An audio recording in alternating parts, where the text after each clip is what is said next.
नमस्कार मंडळी, कशा आहात सर्व? आय होप सर्व मजेत असणार. आणि त्यासोबत माझा नेहमीचा आपुलकीचा प्रश्न तो म्हणजे अभ्यास करताय ना बच्चा लोग पढ़ाई कर रहे हो नहीं? तो मैं मयूर निंबेकर आपका बायोलॉजी टीचर स्वागत करता हूं इंडिया के मोस्ट अमेजिंग प्लेटफॉर्म यानी कि फिजिक्स वाला पर। और उसी के साथ तहे दिल से आप सभी का स्वागत करता हूं अपने 9th क्लास के अमेजिंग से बैच यानी कि यथार्थ महाराष्ट्र 2.0 में।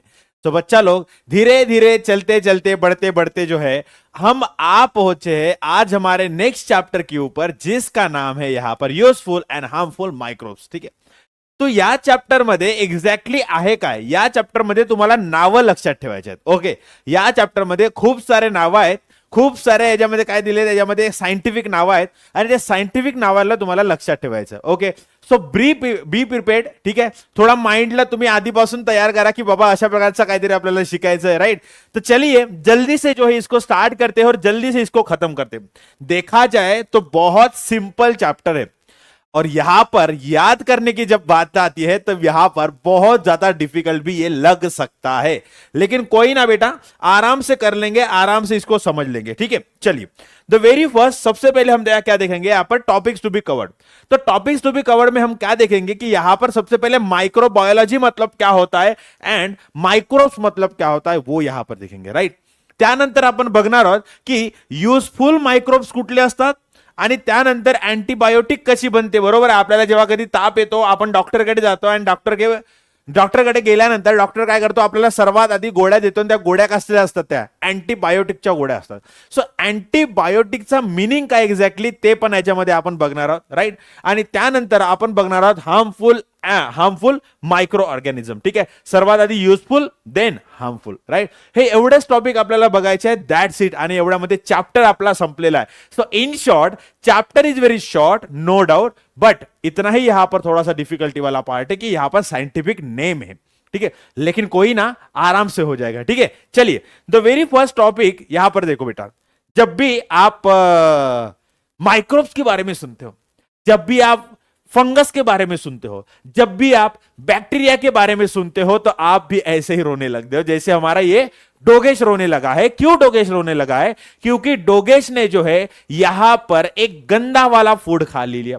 गंदा वाला फूड मतलब कौन सा फूड? जिस फूड के अंदर ये हमारे बैक्टीरिया है ना, बैक्टीरिया और ये जो फंगस है, ये फंगस क्या हो रहे थे बेटा? ग्रो हो रहे हैं. ठीक है, ये जो फंगस है ये क्या हो रहे हैं? उसके अंदर यहां पर ग्रो हो रहे थे और इनको ही खाकर इस डोगेश का उई उई उई उई उई उई उई मां हो गया. यानी क्या? बेचारे को यहां पर पेट दर्द होना स्टार्ट हो गया. अगर मुझे बताओ, अगर किसी बैक्टीरिया ने हमें इंफेक्शन कर दिया और इसके वजह से हमारे बॉडी के ऊपर कुछ ना कुछ तो भी इसका साइड इफेक्ट दिखने के लिए होगा, है ना, हमारे बॉडी को उसका कुछ ना कुछ भी पेन उसके सहन करना पड़ रहा है, तो इसका मतलब क्या हो जाए कि ये माइक्रोब्स कौन से है? ये माइक्रोब्स है हमारे हार्मफुल माइक्रोब्स, है ना. ये कौन से है बेटा? हमारे हार्मफुल माइक्रोब्स है. अभी वहीं पर अगर मैं बात करता हूं, आप अगर जनरली देखते हो बेटा, तो आपको क्या देखने को मिलता है कि बैक्टीरिया अगर सुन लिया तो भैया जी सबके दिमाग के ताले यहां पर खुल जाते हैं. सब लोग जो है ना पागल हो जाते हैं कि बैक्टीरिया असाच, बैक्टीरिया तसाच, बैक्टीरियाला काम धंदे नाही, बैक्टीरिया मला इन्फेक्ट करतो, बैक्टीरिया एकदम निर्लज्ज माणूस आहे. बरोबर, माणूस तर म्हणता येईल, निर्लज्ज ऑर्गॅनिझम आहे जो सर्वांना त्रास देतो. राइट, बट हर एक माइक्रो ऑर्गेनिज्म, हर एक बैक्टीरिया बेटा यहां पर निर्लज्ज नहीं होता है. यहां पर वो जो है यूजफुल भी हो सकता है. एक तो हमने हार्मफुल देख लिया, जिसने डोगेश को यहां पर क्या कर दिया? नाराज कर दिया, डोगेश को यहां पर इन्फेक्टेड कर दिया. लेकिन वहीं पर हमारे पास और यहां पर बैक्टीरिया होते हैं. ठीक है, ऐसे बैक्टीरिया भी होते हैं और उसी के साथ मुझे यहां पर फंगस भी देखने को मिलते हैं जो क्या कर सकते हैं बेटा? यहां पर मुझे यूजफुल प्रोडक्ट बनाकर दे सकते हैं. जैसे कि आप क्या खाते हो? योगर्ट खाते हो, दही खाते हो. आप क्या खाते हो? टॉम एंड जेरी का वो चीज खाते हो. राइट, तो ये जो योगर्ट है या फिर ये चीज है, ये कहां से बन रहा है? ये किसके हेल्प से बन रहा है? ये बन रहा है हमारे बैक्टीरिया के हेल्प से. अब आप कहना कि योगर्ट खाना तो बुरी बात है ना, योगर्ट खाने से मेरा पेट खराब होता है, कभी भी नहीं कहोगे, है ना। तब जाकर आप ये नहीं कहोगे कि थैंक यू बैक्टीरिया भैया कि आपने जो है हमारे लिए यहां पर दही बना दिया, ऐसा तो बिल्कुल भी नहीं कहोगे। बड़े ही सेल्फिश हो भैया, सब पता है हमें, ठीक है। और उसी के साथ जो फंगस को हम गाली देते हैं, ज्याला आपण मराठीमध्ये बुरशी म्हणतो, आणि जे बुरशी लागल्यावर जेव्हा आपण त्याला शिवा देतो की बाबा कसाला हा लाडू खराब केला, एवढा चांगला लाडू होता, पण त्याच फंगसचा आपण यूज करून याच्यामध्ये आपण अल्कोहोल पण बनवू शकतो। सो आप अगर देखोगे तो आपको क्या समझ में आ रहा है कि यूजफुल भी हमारे पास माइक्रोब्स होते हैं, राइट। कौन होते हैं? यूजफुल भी माइक्रोब्स हमारे तरफ देखने को मिलते हैं। अब मैं माइक्रोब माइक्रोब माइक्रोब माइक्रोब कह रहा हूं, ये माइक्रो ऑर्गेनिज्म एग्जैक्टली होते कौन है? माइक्रो ऑर्गेनिज्म ये एग्जैक्टली होते कौन है? माइक्रो का मतलब होता है एकदम छोटा, जो हमारे यहां पर नेकेड आइज से ना दिखे। मैं क्या बोल रहा हूं? मायक्रोब्स म्हणजे असे छोटे ऑर्गेनिज्म जे आपल्या उघड्या डोळ्यांनी दिसतील नाही। तो सबसे पहले देखो माइक्रोब्स मतलब क्या होता है? The extremely small living thing which we can not see with our naked eyes is called as a microbes, है ना। तो जैसे यहां पर एनिमल की जब स्टडी होती है तो उसको जूलॉजी कहते हैं। लॉजी मतलब स्टडी। तो यहां पर अगर माइक्रोब्स की यहां पर स्टडी हो रही होगी तो इसको मैं क्या कहूंगा? माइक्रोबायोलॉजी। समझ में आ गया? सिंपल सा है। माइक्रोबायोलॉजी मतलब क्या होता है? Study of the biology of a micro organism, मतलब माइक्रोब्स, बैक्टीरिया हो गया, फंगस हो गया, प्रोटोजोआ हो गया, इन सारी की जो स्टडी की जाती है इसको भी कहा जाता है माइक्रोबायोलॉजी। यहां तक क्लियर है? चलो अब उसके बाद हमने क्या देखा? दो टाइप्स के माइक्रोब देखे थे। एक तो बेटा डोगेश को खुश करने वाले यानी कि यूजफुल माइक्रोब, राइट, और यहां पर आपको यहां पर दुखी करने वाले हमारे हार्मफुल माइक्रोब्स, ठीक है ना। तो ये यूजफुल माइक्रोब्स कैसे कैसे कौन से होते हैं? तो सबसे पहले हमारे बुक में एग्जाम्पल दिया गया है वो है लैक्टोबैसिलस।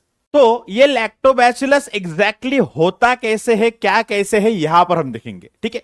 अगर आप लैक्टोबैसिलस को देखते हो तो लैक्टोबैसिलस को देखने के बाद आपको क्या देखने को मिलेगा बेटा? यहां पर इसका जो शेप है, देखो यहां पर बेटा, आप अगर इसका जो शेप देखोगे ना तो आपको शेप कैसे देखने को मिल रहा है कि एक तो ये रेक्टेंगुलर है, रेक्टेंगुलर मतलब इस तरह से, और इसकी बॉडी कैसी होती है? सर्कुलर होती है। तो मुझे कैसे समझ में आ रहा है कि ये कैसे है? रेक्टेंगुलर है, और यहां पर ये रॉड शेप, रॉड मतलब डंडा जो होता है ना जिससे आपने मार खाया है बहुत बार, उसी डंडे के समान इसका क्या होता है बेटा? शेप होता है ना। अब इतना बता दो, क्या सच में डंडे से मार खाया है? नहीं खाया, ठीक है।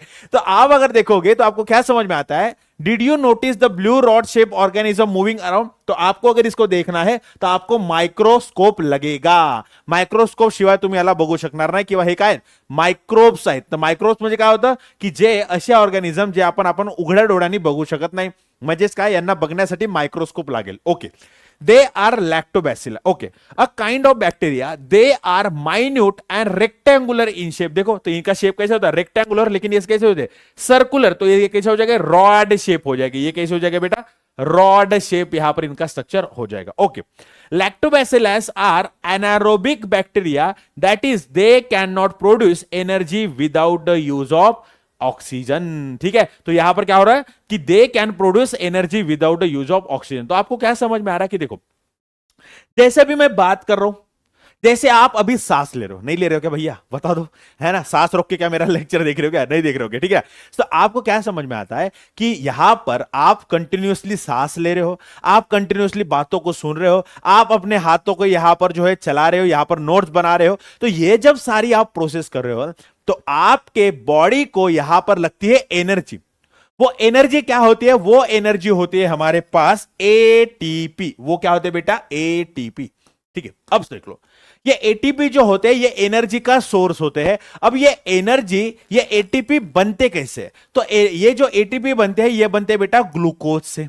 ये जो बनते हैं बेटा यहां पर ग्लूकोज से। अब ग्लूकोज को यहां पर तोड़ तोड़कर यहां पर एटीपी बनाया जाता है। समझ लो मैं क्या बोल रहा हूं। ग्लूकोज को तोड़ तोड़कर यहां पर एटीपी बनाया जाता है। यहां तक सबको क्लियर है? अगर इस ग्लूकोज को मैं ऑक्सीजन के प्रेजेंस में अगर तोड़ता हूं, मतलब इसको मैं अगर ऑक्सीजन के प्रेजेंस में अगर तोड़ता हूं, ऑक्सीजन होगा सेल के अंदर, इसको तोड़ा जाएगा ग्लूकोज को, और इसको तोड़कर जब मैं एटीपी बनाऊंगा in the presence of oxygen, तो इसको मैं कहूंगा एरोबिक रेस्पिरेशन। इसको मैं कहूंगा एरोबिक रेस्पिरेशन, इसको मैं कहूंगा एरोबिक रेस्पिरेशन। इस मैकेनिज्म को कहा जाता है एरोबिक रेस्पिरेशन, राइट। अगर वहीं पर समझ लो मेरे लाडलो कि अगर यहीं पर ऑक्सीजन ना हो, ऑक्सीजन सेल के अंदर ना हो, लेकिन फिर भी ग्लूकोज को एटीपी में कन्वर्ट किया जाएगा, यानी कि in the absence of oxygen, तो इसको मैं कहूंगा anaerobic respiration. Anaerobic, एक मिनट, एन एरोबिक रेस्पिरेशन, इसको मैं कहूंगा एनाएरोबिक रेस्पिरेशन। समझ में आ रहा है एनाएरोबिक रेस्पिरेशन के बारे में? ओके, यहां तक क्लियर है? तो मुझे क्या समझ में आ रहा है कि हमारे जो यहां पर ये लैक्टोबैसिलाई है, ये लैक्टोबैसिलाई बैक्टीरिया जो है वो क्या करता है? एनाएरोबिक रेस्पिरेशन, यानी कि ग्लूकोज से एटीपी बनाता है, लेकिन इन the absence of oxygen, in the absence of oxygen. यहां तक क्लियर है? ओके, चलो बहुत बढ़िया। ओके, तो देखो, that is they produce energy without the use of oxygen. Okay, अब देखो, द लैक्टोबैसिलाई कन्वर्ट लैक्टोज। अब देखो, लैक्टोबैसिलाई यूज कहां पर होता है? लैक्टोबैसिलाई यूज होता है हमारे दही के फॉर्मेशन में, यानी कि योगर्ट या फिर कर्ड के फॉर्मेशन। अब एग्जैक्टली काम कैसे होता है, देखो इसके पीछे का मैकेनिज्म कैसे, देखो।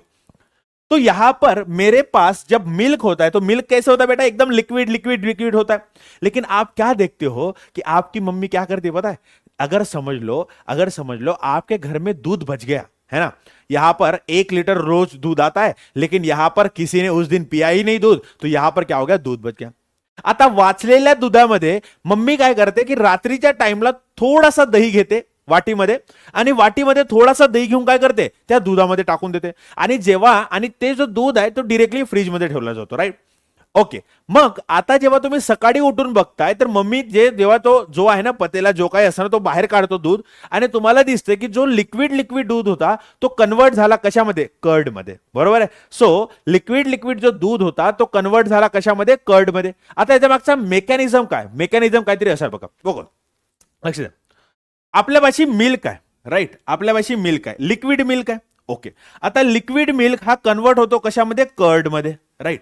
ओके, आता सर्वजण आपल्या इथपर्यंत गोष्ट समजल्या? ओके, सो मिल्क मध्ये एक आपल्यापाशी काय असते? एक कार्बोहायड्रेट असतो, त्याचं नाव आहे लॅक्टोज। त्याचं नाव काय? लॅक्टोज। एक शुगर असते, लॅक्टोज शुगर असते। ओके, आता लॅक्टोज शुगर जो आहे, लॅक्टोज शुगर कुठे असते? लिक्विड मिल्क मध्ये असते। आता याच्यावर एक आपला बॅक्टेरिया ऍक्ट होतो, तो बॅक्टेरिया कुठला असतो? लॅक्टोबॅसिलाई, लॅक्टोबॅसिलाई, बरोबर आहे? लॅक्टोबॅसिलाई। आता हा लॅक्टोबॅसिलाई करतो, या लॅक्टोजला तोडतो, या लॅक्टोजला तोडतो, या लॅक्टोजला कशामध्ये तोडतो बेटा? या लॅक्टोजला तोडला जातो, या लॅक्टोजला तोडला जातो कशामध्ये?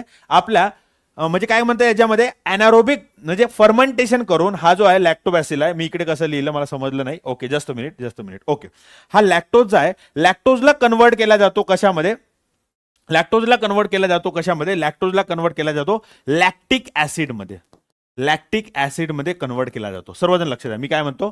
देखो सब लोग ध्यान देना कि मेरे पास मिल्क है, मिल्क के अंदर एक यहां पर क्या है? शुगर है, जिसका नाम है लैक्टोज। इस लैक्टोज के ऊपर कौन सा बैक्टीरिया एक्ट हुआ? यहां पर लैक्टोबैसिलाई। ये लैक्टोबैसिलाई क्या करता है? यहां पर प्रोसेस करता है एनारोबिक रेस्पिरेशन, जिसको मैं बोलता हूं यहां पर फर्मेंटेशन, जिसको मैं बोलता हूं फर्मेंटेशन, राइट? अब फर्मेंटेशन से क्या होता है कि यहां पर लैक्टोज शुगर कन्वर्ट हो जाती है लैक्टिक एसिड में। अब आपको यह पता है, अगर एसिड बनता है तो उसके वजह से पीएच कम हो जाता है। सही बात है, मैं क्या बोल रहा हूं? एसिड बनता है तो एसिड के वजह से जो पीएच होता है वो पीएच कम हो जाएगा, यानी कि मिल्क के अंदर एसिडिटी बढ़ जाएगी, राइट? तो इसमें पीएच क्या हो जाएगा बेटा? यहां पर पीएच क्या हो जाएगा? यहां पर पीएच क्या हो जाएगा? इसमें, इस कंडीशन में पीएच क्या हो जाएगा? यहां पर डाउन हो जाएगा, ठीक है ना? तो पीएच डाउन होने की वजह से, पीएच डाउन होने की वजह से यहां पर क्या होता है कि हमारे यहां पर मिल्क के अंदर एक क्या होता है बेटा? मिल्क के अंदर यहां पर एक क्या कहेंगे? प्रोटीन होता है। मिल्क के अंदर यहां पर एक प्रोटीन होता है जिसका नाम होता है केसिन। सब लोग ध्यान देना कि मिल्क के अंदर एक प्रोटीन होता है जिसका नाम होता है केसिन, जिसका नाम होता है केसिन। तो इस केसिन का क्या किया जाता है बेटा? कोयागुलेशन किया जाता है। समझ लो, फिर से एक बार रिपीट करता हूं, लक्ष द्या की माझ्यापाशी मिल्क आहे जो लिक्विड आहे, त्याच्या आतमध्ये एक काय म्हणलं आपल्यापाशी शुगर आहे ज्याचं नाव लॅक्टोज, ठीक आहे? आता लॅक्टोजच्या वर आपल्या लॅक्टोबॅसिलाई ऍक्ट होतो आणि या लॅक्टोज शुगरला कन्वर्ट करतो कशामध्ये? लॅक्टिक ऍसिडमध्ये। आता लॅक्टिक ऍसिड तयार झाल्यामुळे त्या जो मिल्कचा पीएच आहे तो पीएच काय होतो? हळूहळू कमी होतो। आता आपल्या मिल्कमध्ये एक प्रोटीन असतो, त्याचं नाव आहे केसिन. आता हा केसिन आरामात पसरलेला असतो जेव्हा लिक्विड असते, बरोबर आहे. आपला पीएच जेव्हा मेंटेन असते तेव्हा हा जो आहे आपला केसिन आरामात पसरलेला असतो, ठीक आहे. बट जेव्हा पीएच हळूहळू हळूहळू कमी होतो त्या टाइमला हा जो मिल्क मधला जो प्रोटीन आहे केसिन, हा काय व्हायला लागतो, कोयागुलेट व्हायला लागतो. समझ में आ रहा है मैं क्या कह रहा हूं, कि यहां पर हमारे मिल्क के अंदर जो केसिन प्रोटीन होता है, due to the decrease in the pH of milk, यहां पर क्या होता है, वो कोयागुलेशन उसके अंदर स्टार्ट होने लगता है. और इसलिए जो लिक्विड लिक्विड जो दूध था वो यहां पर सेमी सॉलिड कर्ड में क्या हो जाता है बेटा, कन्वर्ट हो जाता है. समझ में आ रहा है, केसिन का कोयागुलेशन हो जाएगा और इसके वजह से लिक्विड लिक्विड दूध कन्वर्ट हो जाएगा हमारे किसके अंदर, कर्ड के अंदर यहां पर कन्वर्ट हो जाएगा. तो सब लोग मेकॅनिझम बघा कसं आहे, मेकॅनिझम बघा काय म्हणतंय, द लॅक्टोबॅसिलाई कन्वर्ट लॅक्टोज, एक शुगर है, the sugar in the milk into lactic acid. Okay, this process is called as a fermentation. Lactic acid fermentation म्हणतात, जे 10वी मध्ये तुम्ही शिकणार आहात, तर लक्ष देण्याची गरज नाही. Okay, as a result pH of the milk decrease. सही बात है, तो इससे क्या होता है, पीएच कम हो जाएगा, causing coagulation of the milk protein. तो मिल्क प्रोटीन कौन सा था ये इधर, ये मिल्क प्रोटीन था हमारा केसिन. ठीक है, ये क्या होता है, केसिन मिल्क प्रोटीन होता है जिसका क्या होता है, कोयागुलेशन होता है. Okay, this milk protein are separated from the other constituent of the milk. This is what happen when the milk change into yogurt. Yogurt has a specific sour taste, है ना, तो उसका खट्टा सा एक यहां पर क्या होता है, टेस्ट होता है. ये क्यों होता है, just because of due to lactic acid. तो यहां पर भी क्वेश्चन आ सकता है कि लैक्टिक एसिड की वजह से क्या होता है बेटा, उस हमारा योगर्ट का क्या होता है, एक खट्टा सा टेस्ट यहां पर मुझे देखने को मिलता है. The low pH destroy harmful microbes present in the milk. ठीक है, यहां पर लैक्टोबैसिलाई मिल्क क्या कर रहा है, मिल्क के अंदर जो लैक्टोज है उसको तोड़कर लैक्टिक एसिड बना रहा है. लेकिन जैसे जैसे लैक्टिक एसिड बनते जा रहा है पीएच धीरे धीरे कम होता जाएगा. अब due to decreasing in the pH, दो अदर वहां पर जो यहां पर हार्मफुल माइक्रोब्स होते हैं वो क्या हो जाते हैं बेटा, यहां पर मरने लग जाते हैं. इसलिए आपने सुना होगा कि जो हमारा योगर्ट होता है ना, योगर्ट, योगर्ट देखो, जो दही होता है ना, डॉक्टर क्या कहते हैं कि अगर आपको डिसेंट्री लगी है, डिसेंट्री मतलब 2 नंबर, ठीक है, बहुत ज्यादा जोरों से, या फिर आपका समझ लो कभी जो है आपको बुखार आ गया है ना, आपको कुछ तो भी स्टमक पेन हो रहा है, तो यहां पर एब्डोमिनल पेन हो रहा है, तो आपको डॉक्टर क्या कहते हैं पता है, कि बेटा एक काम करो, दही खा लो. दही खाने का वजह रीजन क्या है, कि दही के अंदर यहां पर हमारे यूजफुल बैक्टीरिया होते हैं, लैक्टोबैसिलाई. ये क्या कर देते, दही के अंदर पीएच कम होने की वजह से और ये बैक्टीरिया होने की वजह से, ये बैक्टीरिया क्या कर देते, हमारे हार्मफुल बैक्टीरिया को मार देते हैं, है ना. हार्मफुल बैक्टीरिया क्या करते हैं बेटा, मार देते हैं. समझ में आ गया. देखो, तो इस तरह से हमने मैकेनिज्म यहां पर देख लिया. अब देखो इसका सबसे पहले शेप क्या है, मैंने इसको शॉर्ट में बताया. शेप कैसा बेटा, रेक्टेंगुलर रॉड शेप होते हैं यहां पर देखने को मिलता है. It performs anaerobic respiration for the energy production. ठीक है, तो यहां पर क्या होता है, एनारोबिक रेस्पिरेशन करता है for the energy production. Energy production मतलब ही क्या होता है, एटीपी का यहां पर जनरेशन. अब एटीपी क्या होता है 10th क्लास में इन डिटेल पढ़ोगे, अभी ज्यादा यहां पर दिमाग मत लगाओ. ठीक है, okay. Uses of lactobacillus, various milk products like yoghurt, butter milk, ghee, cheese, shrikhand, मुंह में पानी आ गया, आई नो. ठीक है, can be obtain by the fermentation of the milk. तो ये सारी के सारे जो डेयरी प्रोडक्ट है, तो डेयरी प्रोडक्ट किसके हेल्प से बन सकते हैं, हमारे लैक्टोबैसिलस के हेल्प से बनते हैं यहां पर. ओके, देखो यहां पर और कौन से प्रोडक्ट है. सबसे पहले various milk product like yoghurt, butter milk, ghee, cheese, shrikhand etcetera can be obtain by the fermentation of milk. उसके बाद lactobacilli fermentation useful for the large scale production of cider. ठीक है, या फिर साइडर बोल सकते हो, cocoa, pickles of the vegetable. देखो यहां पर ये क्या होता है, इसका यूज कैसे होता है. देखो सबसे पहले lactobacilli fermentation useful for the large scale production of the cider, cocoa, pickle. तो ये क्या होता है, साइडर किससे बनता है बेटा, एप्पल से बनता है. एप्पल का मैं फर्मेंटेशन कर दूंगा तो इससे जो जूस मिलेगा उसको मैं क्या एज अ साइडर यूज करूंगा. ठीक है, उसके बाद जो कोको होता है, कोको, ठीक है, तो ये क्या होता है, एक फ्रूट होता है बड़ा सा, कोको का फ्रूट होता है. ठीक है, तो इसके ऊपर मैं लैक्टोबैसिलाई छोड़ दूंगा. इसके वजह से क्या हो जाएगा कि उसका शेल जो है वो पूरा का पूरा शेल टूट जाएगा, यानी कि ऊपर का जो जो कवरिंग था उस फ्रूट का वो निकल जाएगा. मुझे मिलेगा क्या, सिर्फ और सिर्फ सीड मिलेंगे, जिससे मैं क्या बनाऊंगा बेटा, कॉफी बनाऊंगा. और उसी के साथ ये तो पिकल तो आपको बताने की जरूरत ही नहीं है, राइट. पिकल तो आपको बताने की जरूरत ही नहीं है, ये तो आप बहुत अच्छे से खाते हो. ठीक है, okay. Lactobacilli and some other useful microbes taken together as used to treat abdominal discomfort, ठीक है। तो एब्डोमिनल डिस्कंफर्ट अभी बताया था कि जब कभी भी आपको पेट में दर्द होता है तो डॉक्टर कहता है कि यहां पर जो है आप क्या खाओ, यहां पर ऐसा योगर्ट खाओ, ठीक है। क्या खाओ, ऐसा योगर्ट, क्या होता है योगर्ट खाओ। योगर्ट खाने के पीछे का रीजन क्या है, कर्ड खाने के पीछे का रीजन क्या है, इसके पीछे का रीजन है क्योंकि उसके अंदर होता है लैक्टोबैसिलस, जो क्या है यूजफुल माइक्रोब है, जो क्या करता है हार्मफुल माइक्रोब्स को चाकू से मार देता है, ठीक है। आप कहना कि सर क्या हमारे पेट में तलवारबाजी चलती है, हाँ बेटा चलती है, ठीक है।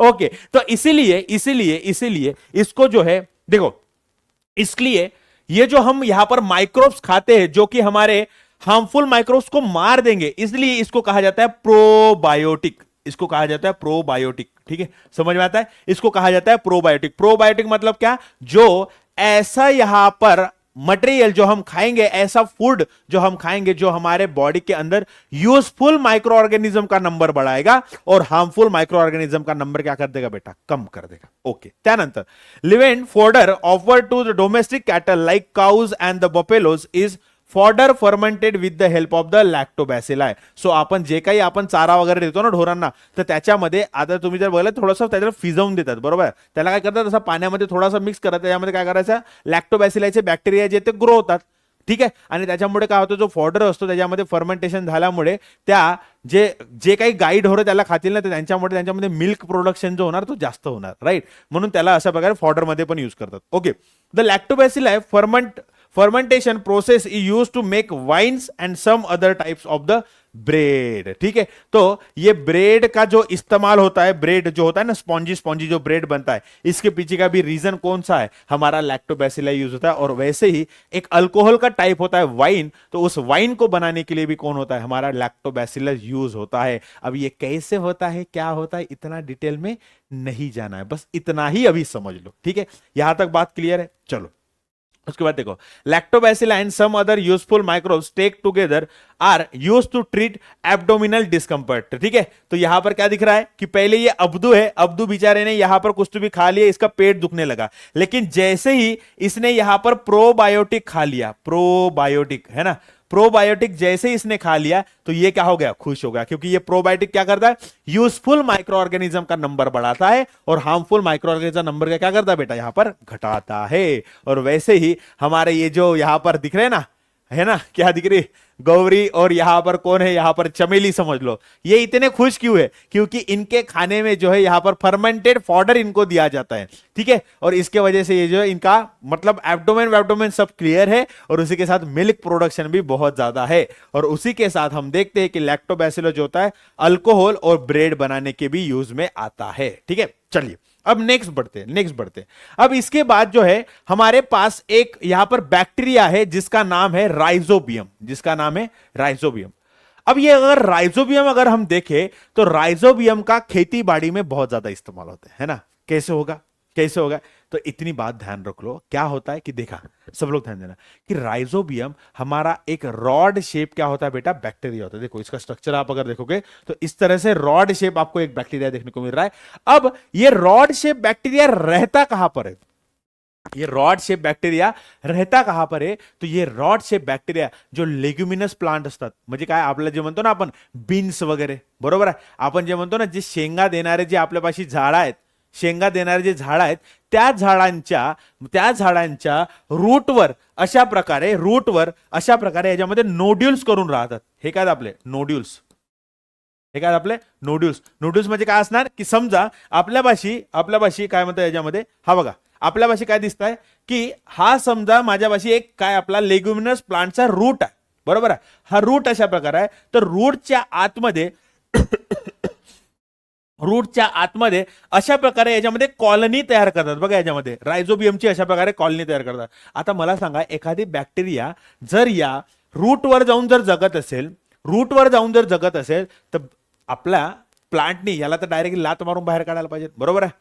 तू मेरे पे क्यों जी रहा है भैया, तेरा क्या मतलब मेरे से, यहां पर है ना, तू यहां से निकल जा, तू मेरे इसमें मत रहे, तू मेरे मतलब प्लांट को क्या कर रहा है, यहां पर हजार्ड पहुंचा रहा है। सही बात है, ऐसा किसने कहना चाहिए था, ये लेग्युमिनस प्लांट ने कहना चाहिए था, लेकिन लेग्युमिनस प्लांट भी बहुत होशियार है ना। अब इसके पास, इस लेग्युमिनस प्लांट के पास दौड़ते कौन आया, ये राइजोबियम आया। राइजोबियम कहता है कि भैया प्लीज मुझे जो है आपके शरण में ले लो, है ना, मुझे बाहर खतरा है, आप जो है मेरे शरण, आपके शरण में मुझे ले लो, मुझे बस रहने के लिए जगह दे दो, है ना। तो ये क्या कहता है लेग्यूमिनस प्लांट, ठीक है मैं तुझे रहने के लिए जगह दे दूंगा, कहां पर रहूंगा कि यहां पर जो मेरे रूट्स है, रूट्स के अंदर जाके तू रह ले, वहां पर तू तेरा वहां पर जो है ना फैमिली बना सकता है, वहां पर तू जो है यहां पर नंबर बढ़ा सकता है, जिसकी वजह से नूडल्स बनेंगे, चल जाएगा, है ना। जमीन के अंदर कुछ भी हो कोई दिक्कत नहीं है मुझे, अपने ब्यूटी वाले बिल्कुल बिल्कुल नहीं होना चाहिए, वहां पर नोडल वोडल कुछ नहीं बने, ओके। लेकिन लेकिन लेकिन हमारा ये प्लांट क्या कहता है कि इतने इजीली नहीं रहने दूंगा, तुझे भी कुछ तो भी फायदा करना पड़ेगा, है ना। तो ये कहता है प्लांट कि एक काम कर, तेरे पास एक टेक्निक है, इस राइजोबियम बैक्टीरिया के पास टेक्निक है कि ये क्या कर सकता है, नाइट्रोजन फिक्सेशन कह सकता है, नाइट्रोजन फिक्सेशन, जो कि हमने यहां पर पिछले वाले क्लास में ही देखा था। नायट्रोजन फिक्सेशन, नायट्रोजन फिक्सेशन म्हणजे काय की फ्री ॲटमॉस्फेरिक नायट्रोजनला आपल्या नायट्रो म्हणजे काय, एक तर नायट्रेट किंवा नायट्रेट मध्ये कन्वर्ट केला जातो आणि मग तो कन्वर्टेड फॉर्म काय करतो, आपला प्लांट जो आहे त्याला युटिलाइज करू शकतो, ओके।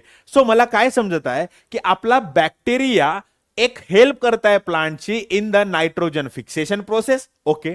आता प्लांट याच्या मोबदल्यात याला काय देतात, बॅक्टेरियाला राहायला जागा देतात आणि खायला थोडंफार अन्न पण देतात, समझ है, ओके। आपको क्या समझ में आ रहा है कि राइजोबियम क्या कर रहा है बेटा, कि रहने के लिए, मतलब राइजोबियम को रहने के लिए जगह मिल गई, किसके, हमारे प्लांट के रूट के अंदर, और वैसे ही प्लांट से जो है यहां पर बहुत सारा न्यूट्रिएंट्स भी वो खा रहा है, खाने पीने की चीजें भी खा रहा है, लेकिन बदले में राइजोबियम क्या कर रहा है, इस प्लांट को नाइट्रोजन फिक्सेशन कर कर दे रहा है। समझ में आ गया, चलिए अब इसी को पढ़ते हैं आपके टेक्स्ट बुक के अकॉर्डिंग। देखो, role and importance of rhizobium. Rhizobia living in the root nodule supply nitrate, nitrites and ammonia acid, amino acid, ठीक है। तो ये क्या करता है बेटा, यहां पर नाइट्रेट, नाइट्राइट और अमीनो एसिड जो है यहां पर बनाकर देता है, किसको, प्लांट को, ठीक है। And in exchange they get energy in the form of carbohydrate from it, from it मतलब कहा, प्लांट से जो है इसको क्या मिलता है, कार्बोहाइड्रेट यानी कि खाने की चीजें मिलती है। Such as a mutually beneficial relationship is called as a symbiosis. Symbiosis मतलब क्या होता है, जैसे आप हो गए है ना, आपके दोस्त को मैथ अच्छा आता है, आपको बायो अच्छा आता है, आप क्या कहते हो कि चलो क्यों ना, मेरा मैथ वीक है, बायो वाला कहता है मेरा मैथ वीक है, और मैथ वाला कहता है मेरा बायो वीक है, तो आप क्या करोगे, चलो हम दोस्ती बना लेते हैं। अब दोस्ती बनाने से क्या होगा कि मैथ वाले को बायो ये समझा देगा और बायो वाले को मैथ ये समझा देगा, इसका मतलब क्या कि दोनों का भी यहां पर फायदा हो रहा है। तो वैसे ही राइजोबियम को रहने के लिए जगह मिल गई, खाने के लिए यहां पर खाना मिल गया प्लांट से, बदले में प्लांट को क्या मिल गया, यहां पर राइजोबियम से जो है यहां पर नाइट्रोजन फिक्सेशन कर कर मिल गया। तो इसी को मैं कहता हूं सिम्बायोसिस, राइट, यालाच म्हणतो symbiosis. Rhizobia produce nitrogenous compound from the atmospheric nitrogen, for example nitrite बनवतो। हवेवर for this purpose, for this process nitrogen fixation they need leguminous plant. Leguminous म्हणजे कुठले, बीन्स झाले, स्वीट प्ली झाले, बरोबर आहे ना, वाटाण्याचे वगैरे झाड ज्यांना शेंगा येतात, right, okay, soybean etcetera as a host, host म्हणजे ज्यांच्यावर ते जगणार, okay. Beans and the pulse are rich in protein due to the nitrogenous compound made available by the rhizobium, ठीक है। सो ये जो प्रोटीन बनता है, ये प्रोटीन किससे बनता है बेटा, अमाइनो एसिड से बनता है, अमाइनो एसिड से बनता है, किससे बनता है, अमाइनो एसिड। और अमाइनो एसिड जो होता है उसके अंदर नाइट्रोजन होता है। अब ये नाइट्रोजन प्लांट के अंदर ले कौन जा रहा है, एटमॉस्फेरिक के अंदर नाइट्रोजन है, लेकिन वो तो यूटिलाइज नहीं कर सकते, तो इसको पहले कन्वर्ट कर कौन दे रहा है, यहां पर राइजोबिया जो है हमारा राइजोबियम, ये पहले कन्वर्ट कर देता है, फिर भी वो नाइट्रोजन जो होता है हमारे लेग्यूमिनस प्लांट के अंदर जाएगा, जो कि अमाइनो एसिड के अंदर जाएगा, और बहुत सारे अमाइनो एसिड जुड़कर हमारे पास प्रोटीन बन जाएगा। समझ में आ रहा है, तो इस तरह से राइजोबियम जो है यहां पर हेल्प करता है। उसके बाद after harvesting a leguminous crop the left over roots and the other plant parts are deliberately dump in the farm soil to maintain its bacterial population. यानी क्या, अब जब यहां पर मेरे पास जो है बहुत सारे यहां पर कल्टीवेशन हो गया, बहुत सारे मुझे जो है बीन, सोयाबीन सब मिल गए, अब उसके जो रूट्स होते हैं उस रूट्स को एक तो वहीं पर जमीन में रखा जाएगा या फिर वहां से उठाकर दूसरे जमीन में डाला जाएगा, ताकि वहां पर राइजोबियम का बैक्टीरिया जो है ना वो वहां पर मेंटेन रहे, वो वहां पर ही रहे। समझ में आ गया, okay.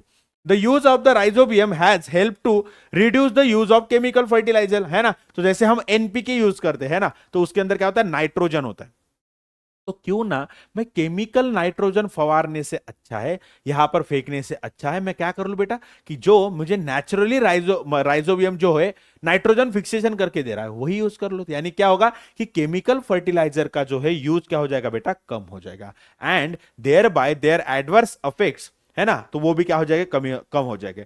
It has also help to reduce expenses on the fertiliser and thus work to help the benefits of the farmer. तो ये होता है राइजोबियम, ये होता है लेग्यूमिनस प्लांट का रूट, जिसके ऊपर इस तरह से ये नोड्यूल्स बना रहे हैं। ठीक है, समझ में आ रहा है। और इस तरह से यहां पर क्या देख लिया, ये देखो एक बार मैंने शॉर्ट में कर दिया।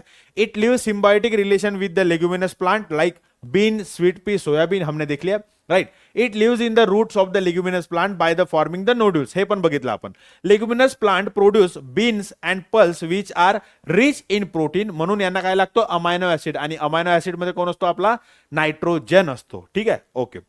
Rhizobium help to fix the atmospheric nitrogen into nitrate and nitrite, है ना, nitrate and nitrite by the process of nitrogen fixation. Okay, nitrogen fixation आपण मागल्याच वेळी बघितलं होतं, कुठलं आपलं जे काय म्हणतात बायोलॉजिकल जे सायकल्स असतात त्या सायकल मध्ये आपण बघितलं होतं, बरोबर आहे, हा, नायट्रोजन सायकल मध्ये।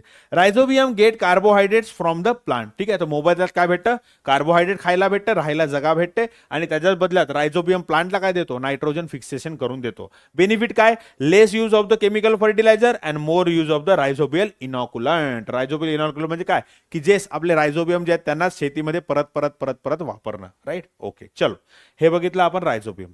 आता त्याच्यानंतर एक आपल्याला फंगस येतो। आता काय बघितलं आपण, बॅक्टेरिया बघितलं, राईट। आता काय बघितलं, बॅक्टेरिया, लॅक्टोबॅसिलस काय होतं, बॅक्टेरिया, राइजोबियम काय होतं, बॅक्टेरिया। आता आपण बघणार आहोत फंगस, आणि फंगस मधला आपण कुठला फंगस, तो बघणार आहोत आपण ईस्ट। ठीक आहे, आता ईस्ट कशामध्ये यूज होतो, हा कशा प्रकारे असतो, काय असतो, लक्ष द्या। ईस्ट जर तुम्ही जर बघायला गेला तसं तुम्हाला सर्क्युलर स्ट्रक्चर दिसतो, बरोबर आहे।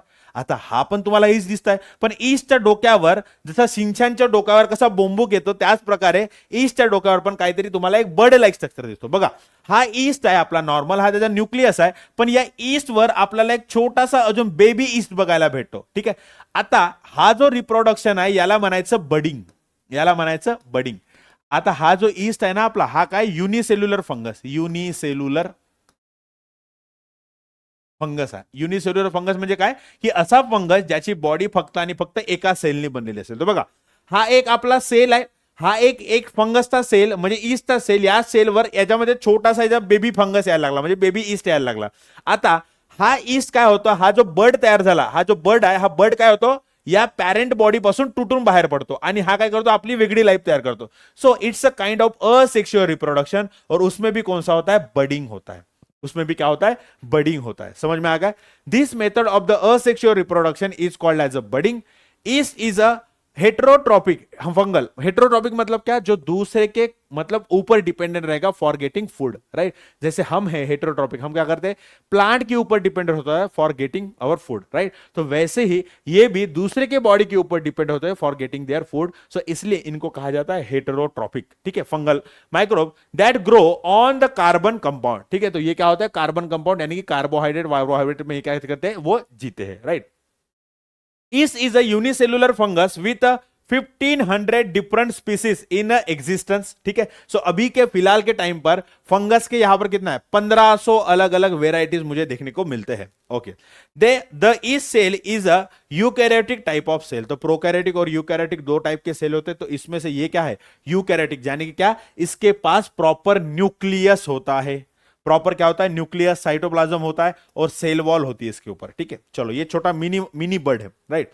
इन द अबव एक्सपेरिमेंट, तो यहां पर क्या होगा, yeast grow and multiply very quickly due to the carbon compound in the sugar solution. ठीक है, तो कार्बन कंपाउंड मतलब क्या होता है, जनरली ये कार्बोहाइड्रेट के ऊपर जिंदा रहते हैं। ठीक है, तो कार्बोहाइड्रेट खाएंगे, बहुत ज्यादा एनर्जी बनाएंगे, और फटाफट डिवाइड होंगे। डिवाइड कैसे होंगे, कौन से प्रोसेस से, बडिंग वाले मैकेनिज्म से ये क्या हो जाएंगे बेटा, डिवाइड हो जाएंगे। Okay, in the sugar solution, in the process of the obtaining nutrient is cell convert carbohydrate म्हणजे काय आपलं, जसं की आपला ग्लुकोज आहे, ठीक आहे, in that solution into alcohol and carbon dioxide। तो बघा याच्यामध्ये लक्ष द्या की माझ्यापाशी समजा कार्बोहायड्रेट आहे, माझ्यापाशी कार्बोहायड्रेट आहे, कार्बोहायड्रेट कार्बोहायड्रेट, राईट. हा कार्बोहायड्रेट आहे. कार्बोहायड्रेट म्हणजेच काय, याच्यामध्ये समजा ग्लुकोज आहे. ओके, याच्यामध्येच ग्लुकोज आहे. ओके, सो या कार्बोहायड्रेटचा याच्यामध्ये काय केला जातो बेटा, याला जो आहे अल्कोहोलिक फर्मेंटेशन म्हणजेच काय, ॲनएरोबिक रेस्पिरेशन. ॲनएरोबिक रेस्पिरेशन. हे जे ईस्ट सेल आहेत, हे ॲनारोबिक काय करतात, रेस्पिरेशन करतात. हे काय करतात, ॲनारोबिक रेस्पिरेशन. कोण, आपले ईस्ट सेल. ओके, आता हे काय करतात की या कार्बोहायड्रेटला तोडत असतात, या ग्लुकोजला जे आहे ते तोडत असतात with the help of anaerobic respiration. ठीक आहे, बट जेव्हा जे तोडत असतात त्याच्यामधून आपल्याला काहीतरी प्रोडक्ट भेटतात, जसं की अल्कोहोल.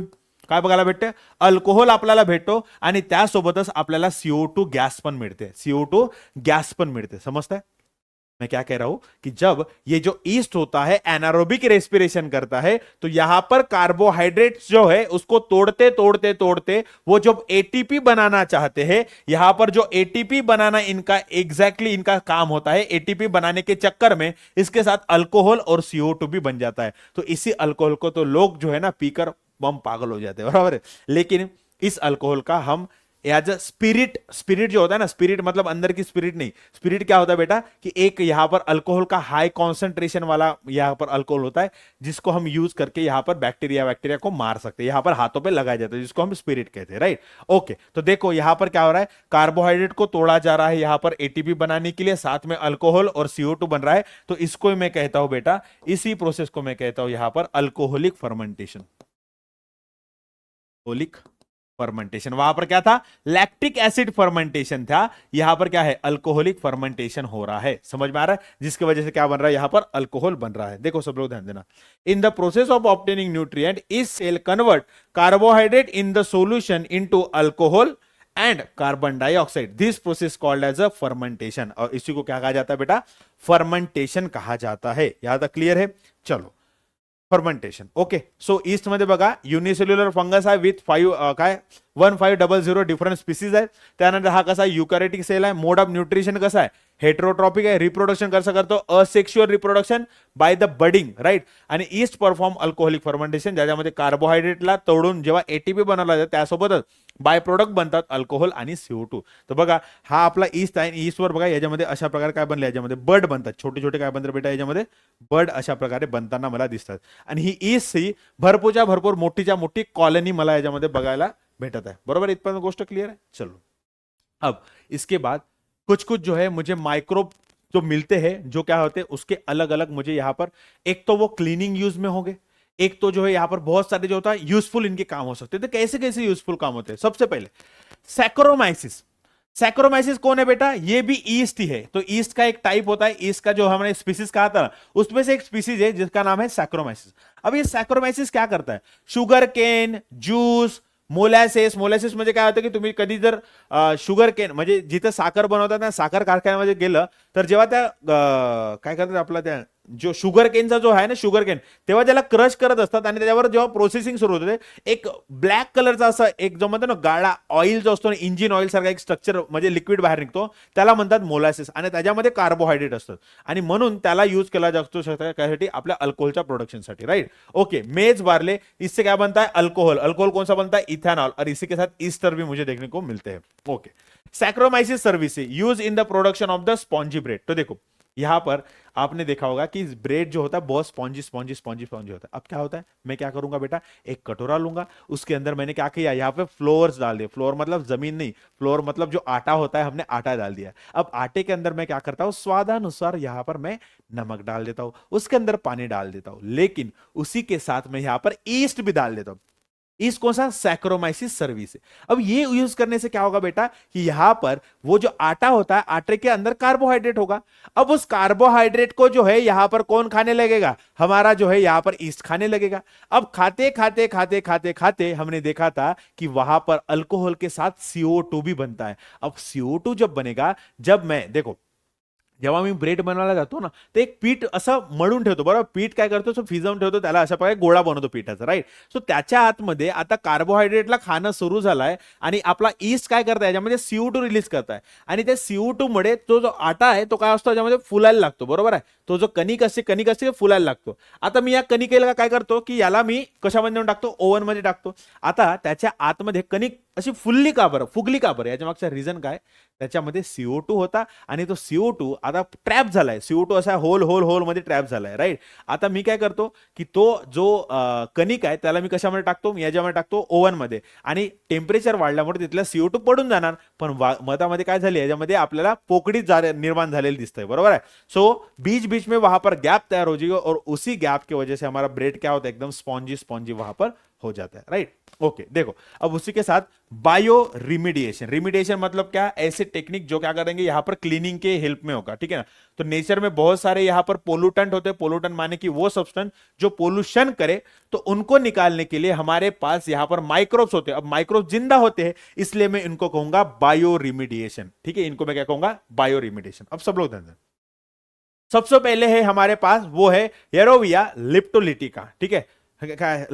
क्या है येरोविया लिपोलिटिका. अब येरोविया लिपोलिटिका क्या करता है, use to absorb toxin release during a production of the palm oil and heavy metals and minerals release from the industrial process. तो यहां पर जो कुछ भी टॉक्सिन बाहर निकलते हैं हमारे इंडस्ट्री से या फिर जब हम पाम ऑयल भी बनाते हैं, तब जो यहां पर हेवी यहां पर क्या निकलता है, टॉक्सिन निकलते हैं, उन टॉक्सिक को एब्जॉर्ब कर लेता है कौन, हमारा ये माइक्रोब, जिसका नाम क्या है, येरोविया लिपोलिटिका. इसका नाम क्या है, येरोविया लिपोलिटिका. यहां तक क्लियर है. उसके बाद सैक्रोमाइसिस सर्विस, ये क्या करता है, एब्जॉर्ब आर्सेनिक. तो यहां पर एक मेटल होता है, आपने देखा होगा आर्सेनिक. तो आर्सेनिक जो होता है, अगर किसी चीज में एक्यूमुलेट हो जाए तो इसकी वजह से हमें इंफेक्शन हो सकता है, बहुत सारे हार्मफुल यहां पर साइड इफेक्ट देखने को मिल सकते हैं. तो इस आर्सेनिक को एब्जॉर्ब करने का काम कौन करता है, सैक्रोमाइसिस सर्विस, एक ईस्ट है. और उसी के साथ क्या है, अल्केनोवोरैक्स. तो देखो आपने देखा होगा कि बड़े बड़े जहाज जाते हैं समंदर से, राइट, बरोबर. बड़े बड़े जहाज जाते हैं समंदर से, लेकिन उनका एक्सीडेंट जब हो जाता है तो उनके अंदर अगर कोई तेल वेल लेके जा रहा होगा, या फिर उनके ही यहां पर इंजन का तेल जो होगा यहां पर, अब आपको पता है ऑयल कभी भी पानी के अंदर नहीं जाता, ऑयल कभी भी यहां पर क्या हो जाता है, हमारे पानी के सरफेस के ऊपर यहां पर रहता है, राइट. अब मुझे बताओ, कोई जहाज जा रहा है, वो वहां पर पलट गया, उसके वजह से उसके अंदर का जो तेल था वो कहां पर आ गया, यहां पर हमारे पानी के ऊपर आ गया. अब पानी के ऊपर आने के वजह से यहां पर क्या हो जाएगा कि समझ लो, अगर ये वाटर सरफेस है, समझ लो यहां पर समझ लो, यहां पर क्या है बेटा, ये पूरा का पूरा पानी भरा है, ये पूरा का पूरा क्या है बेटा, यहां पर पूरा का पूरा पानी है, ठीक है. ये पूरा का पूरा यहां पर पानी मुझे देखने को मिल रहा है, ठीक है. ये पूरा का पूरा पानी है, ठीक है. समझ लो यही समंदर है. एक स्क्रीन पर क्या है बेटा, ये समंदर है. अब इसके ऊपर ऑयल क्या हो जाएगा बेटा, ऑयल जो होगा, ऑयल समझ लो यहां पर अब जहाज जा रहा है, लेकिन जहाज ने क्या कर दिया, इसके ऊपर जो है इस तरह से ऑयल, यहां पर जहाज जो जा रहा था उसने क्या कर दिया बेटा, यहां पर एक लेयर बना दी, है ना. जहाज से जो यहां पर देखने को मिला था, तो ये क्या होती है, एक ऑयल की लेयर बन जाएगी. ये क्या होता है, ऑयल होता है. अब ऑयल की लेयर बनने की वजह से क्या होगा बेटा, कि यहां पर आप देखते हो कि यहां पर जो ऑक्सीजन अंदर जाना चाहिए था, जो ऑक्सीजन अंदर डिसॉल्व होना चाहिए था पानी के अंदर, ये ऑक्सीजन क्या होगा, ये ऑक्सीजन पानी के अंदर जाएगा नहीं. अब भैया जी, पानी के अंदर बहुत सारे मछली भी तो है ना, बहुत सारे मछलियां आहे. आता मला सांगा, जर त्यांचा ऑक्सिजनच जर या पाण्यामध्ये डिसॉल्व झाला नाही, तर माशांना ऑक्सिजन कुठून भेटणार, आणि ते काय होतील, तडपडून मरतील. सो असं होऊ नये म्हणून आपल्यापाशी एक बॅक्टेरिया असतो ज्याचं नाव आहे अल्कॅनोवोरॅक्स, ठीक आहे. अल्कॅनोवोरॅक्स बोर्क्युमेन्सिस, जे 10th क्लासमध्ये बघणार आहात तुम्ही. हा बॅक्टेरिया काय करतो, ऑइल स्पिल म्हणजे जो पाण्याच्या वर जो ऑइल जो सांडलेला आहे, पूर्ण असा पसरलेला आहे, त्या ऑइल स्पिलला खाण्याचं काम करतो, है ना. ह्या ऑइलला काय करतो, या ऑइलला पूर्णपणे खाऊन टाकतो, आणि हळूहळू हा ऑइल पूर्णपणे काय होतं, निघून जातो अशा प्रकारे. सो इस तरह से हमारे कुछ माइक्रोब जो होते हैं हमें बहुत ज्यादा हेल्पफुल भी देखने को मिलते हैं. समझ में आ गया. तो नेक्स्ट टॉपिक देते बेटा, तो वो क्या है हमारा एंटीबायोटिक. तो इतना ध्यान में रखना कि एंटीबायोटिक का मीनिंग क्या होता है. तो हमें यह पता है एंटी का मीनिंग क्या होता है बेटा, एंटी का मीनिंग होता है अगेंस्ट, ठीक है ना. ये किसी के अपोजिट में काम करेगा, अगेंस्ट. बायोटिक का मतलब होता है living, as we know that. Biotic मतलब क्या था, बायो का मतलब क्या होता है, लिविंग, ठीक है ना. तो आप कहोगे एंटीबायोटिक हम भी जिंदा है, क्या हमारे अगेंस्ट काम करता है, नहीं. यहां पर बायोटिक का मतलब बोला गया है, यहां पर बायोटिक का मतलब बोला गया है यहां पर माइक्रो ऑर्गेनिज्म, ठीक है, माइक्रो ऑर्गेनिज्म. और उसमें भी पर्टिकुलरली कौन, उसमें भी पर्टिकुलरली बैक्टीरिया. यानी कि क्या, ऐसा यहां पर ऐसा कोई तो भी केमिकल होगा जो क्या करेगा बेटा, अगेंस्ट माइक्रो ऑर्गेनिज्म या फिर अगेंस्ट लाइफ काम करेगा। लेकिन लाइफ कौन, यहां पर हमारे माइक्रो ऑर्गेनिज्म, जिसके अंदर आता है हमारा बैक्टीरिया। तो ये एंटीबायोटिक एग्जैक्टली बना कैसे, क्या कैसे, एक्सीडेंटली फर्स्ट टाइम बन गया है ना, कोई इंटेंशन नहीं था, लेकिन एक्सीडेंटली वो जो है यहां पर बन गया। तो वो कैसे बना, क्या बना, ये सारी चीजें जो है अभी इसके अंदर देखेंगे। देखो सब लोग ध्यान देना, carbon compound obtained from the some bacteria and the fungi for destroying or preventing the growth of harmful microorganism are called as the antibiotic। नहीं समझा सर, नहीं दिमाग के अंदर गया ही नहीं तो कोई दिक्कत नहीं, हम समझ लेंगे। समझ लो समझ लो समझ लो समझ लो, ये मेरे पास एक माइक्रो ऑर्गेनिज्म है, ठीक है, ये मेरे पास एक माइक्रो ऑर्गेनिज्म। अब इस माइक्रो ऑर्गेनिज्म ने क्या किया बेटा, इस माइक्रो ऑर्गेनिज्म ने कुछ तो भी जो है अपने बॉडी से इस तरह से केमिकल निकाले, इस तरह से जो है यहां पर केमिकल निकाले, ठीक है, इस तरह से यहां पर केमिकल्स निकाल दिए, बहुत सारे बहुत सारे बहुत सारे बहुत सारे। इस केमिकल के अंदर क्या होगा बेटा, कार्बन भी हो सकता है, समझ लो। तो ये क्या है बेटा, यह जो है ये मेरा माइक्रो ऑर्गेनिज्म एकदम अच्छा वाला प्यारा वाला यहां पर माइक्रो ऑर्गेनिज्म है, ठीक है, एकदम अच्छा वाला प्यारा वाला माइक्रो ऑर्गेनिज्म है, ठीक है। अब ये इसने क्या किया, यहां पर आजू बाजू में केमिकल रिलीज किया। अब मेरे पास यहां पर एक गंदा वाला जो है माइक्रो ऑर्गेनिज्म मुझे देखने को मिलता है, एक गंदा वाला बिल्कुल, ठीक है, एक गंदा वाला बिल्कुल जो है, अरे ये कैसे हो गया, एक गंदा वाला जो है यहां पर माइक्रो ऑर्गेनिज्म मुझे देखने को मिलता है। देखो एक गंदा वाला जो है माइक्रो ऑर्गेनिज्म मुझे देखने को मिल रहा है, समझ में आ रहा है, अरे ये ऐसा कैसे हो गया भाई, है ना ये ऐसे कैसे हो गया, यहां पर ये ऐसा कैसे हो गया, समझ लो ये कुछ ऐसा है क्या, नहीं ये तो दुखी हो गया भाई, ये तो दुखी हो गया, इसको कैसे करें, इसको खुश कैसे करें, मुझे समझ में नहीं आ रहा। चलो समझ लो ऐसा ही है, ठीक है, ये समझ लो ये इस तरह से जो है हार्मफुल माइक्रो ऑर्गेनिज्म, हाँ बिल्कुल बिल्कुल समझ में आ गया। देखो अब मुझे क्या समझ में आ रहा है कि ये क्या है, यूजफुल माइक्रो ऑर्गेनिज्म है, यूजफुल एक माइक्रो ऑर्गेनिज्म है ना, माइक्रो ऑर्गेनिज्म ऑर्गेनिज्म, या फिर समझ लो एक कोई तो भी माइक्रो ऑर्गेनिज्म है, ठीक है, ये कोई तो भी माइक्रो ऑर्गेनिज्म है, इसने अपने बॉडी से यहां पर कुछ तो भी केमिकल निकाले। अब क्या हो रहा है, ये जो केमिकल्स है बेटा, ये जो केमिकल्स है, ये जो केमिकल्स है आपको दिख रहा है यहां से जो केमिकल है, ये केमिकल क्या करेंगे, ये केमिकल जो है इसको जो है जाकर घेर देंगे और इसको जो है पूरी तरीके से मार देंगे। तो आपको जो यहां पर ये केमिकल दिखने को मिल रहा है, ये जो केमिकल आपको देखने को मिल रहा है, इसको मैं कहता हूं एंटीबायोटिक, एंटीबायोटिक, समझ में आ रहा है। तो एक माइक्रो ऑर्गेनिज्म ने यहां पर कुछ तो भी केमिकल बनाया, इस केमिकल के वजह से दूसरा माइक्रो ऑर्गेनिज्म यहां पर मर गया, लेकिन ये कौन सा होता है, हार्मफुल होता है, ये कौन सा होता है, हार्मफुल होता है। तो इसी को मैं कहता हूं, इस केमिकल को ही मैं कहता हूं यहां पर एंटीबायोटिक। देखो the carbon compound obtained from the some bacteria and the fungus, तो ये फंगस से भी मिल सकता है, बैक्टीरिया से भी मिलता है, for destroying or preventing the growth of the harmful micro organism, ठीक है, तो हार्मफुल माइक्रो ऑर्गेनिज्म को क्या करेगा, ये मार देगा, ठीक है, is called as antibiotic. Antibiotic a discovery of 20th century have brought about a revolution in the field of medicine, ठीक है, तो मेडिसिन के फील्ड में इसने क्या कर दिया, बहुत बड़ा यहां पर एक अलग लेवल का उत्क्रांती बोलतो ना आपण मराठीमध्ये म्हणतो ना, उत्क्रांती आणली, त्याच प्रकारचा एक बहुत मोठा इम्पॅक्ट याने आणलेला आहे, बरोबर आहे। Even a disease like tuberculosis, त्याला आपण काय म्हणतो, टीबी म्हणतो, बरोबर आहे, TB has been almost completely eradicate from the some countries, eradicate म्हणजे काय, पूर्णपणे बाहेर काढून टाका, ठीक आहे, त्याला पूर्णपणे वॅनिश करून टाका, बरोबर आहे, ओके।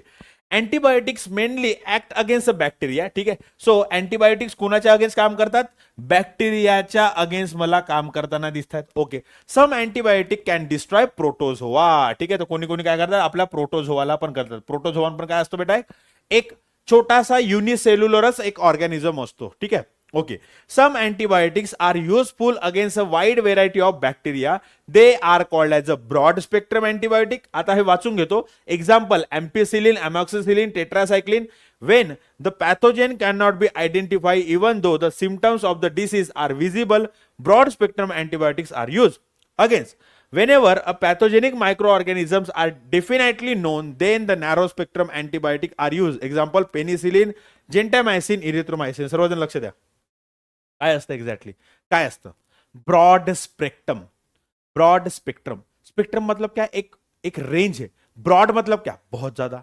अगर मुझे कोई इंफेक्शन हुआ है, समझ लो, अगर मुझे कोई इंफेक्शन हुआ है, अब ये इंफेक्शन कौन से माइक्रो ऑर्गेनिज्म से हुआ है, कौन से बैक्टीरिया से हुआ है, अगर ये मुझे नहीं समझ में आ रहा है, मैं क्या कह रहा हूं कि समझ लो एक फलाना डिमकाना मुझे जो है यहां पर बैक्टीरिया इन्फेक्ट आकर कर गया, ठीक है। अब डॉक्टर के पास गया, डॉक्टर ने देखा कि इसको बुखार भी है, डॉक्टर ने देखा कि इसको सर्दी भी हो रही है, डॉक्टर ने देखा कि यहां पर इतने फोरहेड में इसको क्या हो रहा है, यहां पर मतलब क्या हो रहा है, सर दर्द हो रहा है, डॉक्टर ने देखा कि मेरे मसल पेन भी हो रहा है। तो डॉक्टर को समझ में नहीं आ रहा है कि एग्जैक्टली कौन से बैक्टीरिया ने इसको इन्फेक्शन किया था। तो इसने क्या कर दिया, बड़ी सी तोप बुला दी और बड़े से तोप से सीधा मार दो किसको, मुझे नहीं, बड़ी सी तोप यानी क्या, ऐसा एक यहां पर एंटीबायोटिक दे दिया जो बहुत सारे यहां पर माइक्रो ऑर्गेनिज्म को मार सकता है। मैं क्या बोल रहा हूं, ऐसी एक एंटीबायोटिक दे दी जो क्या करता है, बहुत सारे अलग अलग अलग अलग बैक्टीरिया को मार सकता है। तो यहां पर क्या समझ में आ रहा है कि इसकी जो मारने की जो कैपेसिटी है वो बहुत ज्यादा ब्रॉड है, मतलब इसका स्पेक्ट्रम जो है, स्पेक्ट्रम क्या है, बहुत बड़ा, ठीक है ना। तो इस एंटीबायोटिक को मैं कहूंगा ब्रॉड स्पेक्ट्रम। ब्रॉड स्पेक्ट्रम कब यूज कर रहे हैं, जब मुझे समझ में नहीं आ रहा है कि कौन से टाइप का माइक्रो ऑर्गेनिज्म ने इससे इन्फेक्शन हुआ है। मी काय म्हणतो, जेव्हा मला समजणार नाही एक्झॅक्टली कुठल्या टाईपचा मायक्रो ऑर्गॅनिझमनी मला इन्फेक्ट केलाय, त्या टाइमला डॉक्टर मला काय देईल, ब्रॉड स्पेक्ट्रम देईल। आता नॅरो स्पेक्ट्रम काय, की जेव्हा मला समजलाय की याच्यामध्ये मला फक्त आणि फक्त एखाद्या क्लॉस्ट्रीडियम एक बॅक्टेरिया आहे, त्याच्यामुळे मला इन्फेक्शन झालाय। आता डॉक्टरला पर्टिक्युलरली समजून आलाय कि नहीं भैया, मयूर सर को जो है सिर्फ और सिर्फ क्लॉस्ट्रीडियम से ही यहां पर क्या हुआ है बेटा, यहां पर उसको इन्फेक्शन हुआ, इनको इन्फेक्शन हुआ है। तो वो क्या करेगा, इतनी बड़ी तोप देगा क्या, नहीं, एक गोली लेगा, धड़ांग से मार देगा किसको भैया, हमारे क्लॉस्ट्रीडियम को। यानी क्या, नैरो स्पेक्ट्रम हमारे एंटीबायोटिक वो एंटीबायोटिक होते हैं जो पर्टिकुलर टाइप ऑफ यहां पर बैक्टीरिया को मारे, particular type of micro organism को मारे। यहां तक समझ में आ गया। देखो सब लोग ध्यान देना, ब्रॉड स्पेक्ट्रम क्या होता है, broad spectrum antibiotic is use against a wide variety of bacteria. यानी क्या, जब मुझे पता ना हो और बहुत सारे जब बैक्टीरिया एक ही से मर जाए तो उस एंटीबायोटिक को कहूंगा ब्रॉड स्पेक्ट्रम। अब नैरो स्पेक्ट्रम में क्या है, narrow spectrum antibiotic is use against a particular bacteria, जैसे कि यहां पर क्लॉस्ट्रीडियम ही हो गया, जैसे कि यहां पर क्या हो गया हमारा निमोनी जो होता है हमारे पास है ना, स्ट्रेप्टोकोकस निमोनी, तो उसको ही मारने के लिए यहां पर हो जाएगा। समझ में आ रहा है, okay. It is use under the case when micro organism is not identified. यानी क्या, कि समझ में नहीं आ रहा कि किस बैक्टीरिया के वजह से इसको इन्फेक्शन हुआ है, तो उस टाइम पर मैं क्या करूंगा, ब्रॉड स्पेक्ट्रम यूज करूंगा, है एग्जांपल एम्पीसिलिन, अमैक्सिसिलिन, टेट्रासाइक्लिन, कोई भी एक याद रख लो। अब उसके यहां पर सेकंड में क्या देखते हैं, narrow spectrum. It is use under the case when the micro organism is identified surely, म्हणजे त्याला मी पर्टिक्युलरली मला माहित असणार की याला कुठल्या प्रकारचा याच्या काय झालाय, इन्फेक्शन झालाय, त्याच्यामध्ये मी काय करतो, याच्यामध्ये नॅरो स्पेक्ट्रम यूज करतो। एक्झाम्पल पेनिसिलिन, जेंटामायसिन आणि इरिथ्रोमायसिन, हे काय झालंय माझ्यापाशी, मी मायक्रो ऑर्गॅनिझम यूज करू शकतो, सॉरी मायक्रो ऑर्गॅनिझम नाही, हे काय आपले अँटीबायोटिक्स मी यूज करू शकतो याच्यामध्ये, ठीक है। इथपर्यंत गोष्ट क्लियर है, ओके चलो। तो इसके बाद यहां पर देखो पेनिसिलिन का जो है यहां पर जो डिस्कवरी हुआ था, यानी कि फर्स्ट टाइम पेनिसिलिन, ये क्या है हमारा फर्स्ट एंटीबायोटिक है, ये क्या है फर्स्ट एंटीबायोटिक,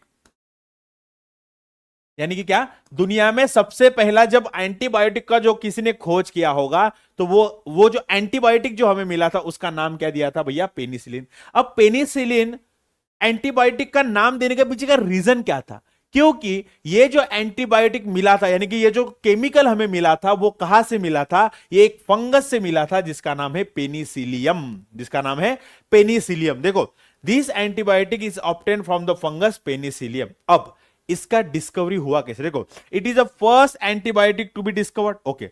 अब इसका डिस्कवरी किया किसने, इसको सबसे पहले मतलब इसका खोज किसने की थी, तो वो थे हमारे अलेक्झांडर फ्लेमिंग। बघा, सो अलेक्झांडर फ्लेमिंगनी काय केलं, अलेक्झांडर फ्लेमिंग आपल्या एका बॅक्टेरियावर काम करत होते, राईट। त्या बॅक्टेरियाचं नाव होतं याच्यामध्ये स्ट्रेफायलोकोका, ठीक आहे, त्याचं नाव काय होतं, स्टेफायलोकोका, ओके। सो आता त्यांनी काय करतात, जेव्हा बॅक्टेरियाचं जेव्हा ग्रोथ करतात ना, बॅक्टेरियाचं जेव्हा म्हणजे काय करतात, फॅमिली वाढवतात किंवा त्याचा नंबर जेव्हा वाढवतात, सो अशा पेट्री पीटचा वापर केला, पेट्री प्लेट असतं, पेट्री डिश असते, ठीक आहे, अशा प्रकारे एक छोटीशी प्लेट असते, त्याच्यामध्ये एक खाण्यापिण्यासाठी त्याला न्यूट्रिएंट देतात आणि त्याच्यावर बॅक्टेरियाला सोडून देतात, आणि बॅक्टेरिया जे आहेत अशा प्रकारे कॉलनीज तयार करतात। बघा अशा प्रकारे हे एक कॉलनी, हे एक कॉलनी, हे एक कॉलनी, अशा प्रकारे याच्यामध्ये काय करतात बेटा, कॉलनीज तयार करतात, राईट। कोणाची कॉलनी होती, स्टेफायलोकोकाची कॉलनी होती। कोण काम करत होतं त्याच्यावर, अलेक्झांडर फ्लेमिंग। पण एकदा काय झालं की अलेक्झांडर फ्लेमिंग जे आहे, हे जे बॅक्टेरियाची जी प्लेट होती त्यांनी म्हणजे काय करत, धुवायचं विसरून गेले किंवा त्यांनी काय केलं, बाहेरच ठेवून चालले गेले। आता त्या बॅक्टेरियाच्या या कॉलनीवर एक फंगस येऊन बसला। फंगस कुठला होता, पेनिसिलियम, राइट, अब समझ लो, यहां पर पूरी की पूरी बैक्टीरिया थे और इस बैक्टीरिया के ऊपर ये व्हाइट व्हाइट जो डॉट दिख रहे हैं, व्हाइट व्हाइट डॉट किसके है बेटा? ये है पेनिसिलियम के। ये किसके डॉट है? पेनिसिलियम के। अब आप देखोगे कि पेनिसिलियम जहां पर है उसके एक रेडियस के अंदर यहां पर कोई भी माइक्रो ऑर्गेनिज्म, देखो यहां पर जैसे ये आपको दिख रहा होगा, ये माइक्रो ऑर्गेनिज्म ग्रो है। कौन सा? हमारा यहां पर स्टेफाइलोकोकस ग्रो हो रहा है। लेकिन आप देखोगे कि पेनिसिलियम के एक रेडियस के अंदर यहां पर कोई भी यहां पर बैक्टीरिया स्टेफाइलोकोका यहां पर ग्रो नहीं हुआ है। अब जब ये देख लिया, ये जो बवाल उन्होंने देख लिया, किसने देख लिया? Alexander Fleming. वो पागल हो गए, बोले ये हुआ कैसे कि बाकी के जगह पर यहां पर बैक्टीरिया ग्रो हो रहे, लेकिन जहां पर फंगस है उस फंगस वाले जगह पर, उस फंगस के आजू बाजू के एरिया में बिल्कुल भी बैक्टीरिया ग्रो नहीं हो रहे। तब उन्होंने क्या किया, ये जो आजू बाजू वाला एरिया है वहां से वो जो लिक्विड था या फिर केमिकल था, उस केमिकल को निकाला, उन्होंने उसको देखा। तब उनको समझ में आया कि इस फंगस ने ऐसा कुछ भी केमिकल आजू बाजू में रिलीज किया था, बरोबर, या फंगसने असं काहीतरी केमिकल आजूबाजूच्या बाजू म्हणजे आपल्या एरियामध्ये सोडलं, ज्याच्यामुळे तिथले बॅक्टेरिया मेले, तिथले बॅक्टेरिया लिटरली मेले आणि त्या केमिकलला त्यांनी नाव दिलं होतं penicillium. And it is a world first antibiotic. समझ में आ रहा है? Penicillium act on the infection cause by the bacteria like staphylococci, clostridia आणि स्ट्रेप्टोकोकाय। ठीक आहे, सो या बॅक्टेरियावर काय करतात? ते ऍक्ट होतात आणि त्यांना मारण्याची यांच्यामध्ये काय कॅपॅसिटी आपल्याला बघायला भेटते। It works on bacterial infection of the ear, nose, throat, skin and also on the pneumonia। ठीक है, तो यहां पर एक होता है स्ट्रेप्टोकोकस निमोनी। ठीक है, तो ये स्ट्रेप्टोकोकस जो होता है ना, इसका ही एक है, तो इसको भी मार सकता है। तो इसके वजह से ही निमोनिया होता है, तो निमोनिया को भी ये मार सकता है। और स्कारलेट फीवर जो होता है, एक टाइप का फीवर होता है, इसको भी जो है इसके वजह से, जिस बैक्टीरिया के वजह से होता है, उसको भी ये क्या कर सकता है बेटा? इनहिबिट कर सकता है। समझ में आ रहा है? तो ये था हमारे पेनिसिलियम के बारे में। तो देखो, पेनिसिलियम लेने के पहले हमें क्या क्या बातें ध्यान में रखनी होगी, इतनी बात समझ लो। पेनिसिलियम जब हम लेते हैं तो वो किस तरह से लिया जाता है? क्या पागलों की जैसे, सॉरी पेनिसिलियम नहीं, एंटीबायोटिक मैं बोलना चाहता हूं, एंटीबायोटिक। तो एंटीबायोटिक लेने की कुछ तो भी एक मेथड होती है, उसी तरह से जो है वहां पर एंटीबायोटिक लेनी चाहिए। सबसे पहले देखो यहां पर क्या, antibiotic should be taken only when the prescribe by the doctor. यानी क्या? जब डॉक्टर अपने कर्सो वाले हैंडराइटिंग में, जैसे कि ऐसे वाले हैंडराइटिंग में लिख के दे, तभी जो है यहां पर हम एंटीबायोटिक लेंगे। यानी कि मजाक कर रहा हूं, मैं ये बोल रहा हूं कि जब यहां पर डॉक्टर आपको प्रिस्क्राइब करे, यानी कि डॉक्टर बताए कि आपको लेना है, तभी बस आपको उसको लेना है, वरना नहीं लेना है। ठीक है, उसके बाद don't purchase any antibiotic from the medical store without prescription from the doctor. यानी कि जब तक डॉक्टर चिट्ठी पर लिख कर ना दे, तब तक किसी भी यहां पर मेडिकल स्टोर से हमें एंटीबायोटिक नहीं लेना है। त्यानंतर don't consume antibiotic on your own to treat common disease like a throat infection, common cold or the influenza। बघा, सो आपल्याला काय बघायला भेटते की आपण काय करतो, जसं आपल्याला सर्दी झाली, ठीक आहे, सर्दी झाली किंवा आपल्याला काय झालं, याच्यामध्ये छोटासा ताप यायला लागला, तर आपण लगेच काय करतो, किंवा गड्यामध्ये थोडासा हेवा लागला, आपण लगेच जातो, हा ही अँटीबायोटिक देऊन दे आणि आपण ते खाऊन घेतो। बट आवश्यक नाहीये की प्रत्येक वेळी जेव्हा तुम्हाला थ्रोट इन्फेक्शन होत आहे किंवा प्रत्येक वेळी तुम्हाला जेव्हा सर्दी होत आहे, ती फक्त आणि फक्त एका कॉमन टाईपच्या अँटीबायोटिकनी तयार, म्हणजे काय होणार, अँटीबायोटिकनी ती ट्रीट होणार, किंवा कॉमन टाईपच्या बॅक्टेरियानीच तुम्हाला इन्फेक्शन केलंय म्हणूनच तुम्हाला तशा प्रकारचे सिम्पटम दिसतात असं गरजेचं नाहीये। भरपूरदा असं असते की भरपूर सारे वेगवेगळ्या टाईपचे बॅक्टेरिया एक कॉमन सिम्पटम शो करतात, जसं की नाक बंद होणे, नाकातून काय होणार आहे, आपण जो म्हणतो ना की रनिंग नोज होणार, थ्रोट इन्फेक्शन होणार, इन्फ्लुएन्झा, हे सर्वच्या सर्व असतात। तर त्या टाइमला आपली स्वतःची बुद्धी चालवून तुम्ही स्वतः जाऊन अँटीबायोटिक घेऊ नका, आधी डॉक्टरला दाखवा। Right, okay. Even if you feel well before the completing of the prescribed courses of the antibiotics, you must continue and complete it। So आपण इंडियामधले हुशार आहोत, काय करतो आपण माहिती आहे का, जर डॉक्टरांनी 7 दिवसाचा कोर्स दिलेला आहे, बरोबर आहे, डॉक्टर म्हणतो की 7 दिवस तू ह्या गोळ्या खा, तू बरा होशील। आता आपल्याला काय होतं माहिती आहे का, आपण 2 दिवस गोळ्या खातो आणि आपल्याला बरं वाटायला लागतं आणि आपल्याला वाटतं की आता झालोच आहे बरं, तर मी हे गोळ्या खाऊन काय करू, उगाच आपल्या बॉडीला त्रास, हो की नाही। सो आपण काय करतो, ते गोळ्या खाणं बंद करतो। सो लक्षात ठेवा की जे 7 दिवसाचं प्रिस्क्रिप्शन दिलाय, 7 दिवसाच्या ज्या गोळ्या दिल्या आहेत, त्या 7 दिवसाच्या नंतरच आपला त्याच्या आतमधला जो मायक्रो ऑर्गॅनिझम आहे तो मरणार आहे। जेव्हा आपण 2 दिवस खातो गोळ्या आणि आपल्याला असं वाटतं की मायक्रो ऑर्गॅनिझम जो याचा बॅक्टेरिया होता तो बॅक्टेरिया मेला, पण मेलेला नसतो, तो फक्त आपला रिप्रोडक्शन करत नसतो आणि तो एका ठिकाणी चुपचाप बसून राहतो।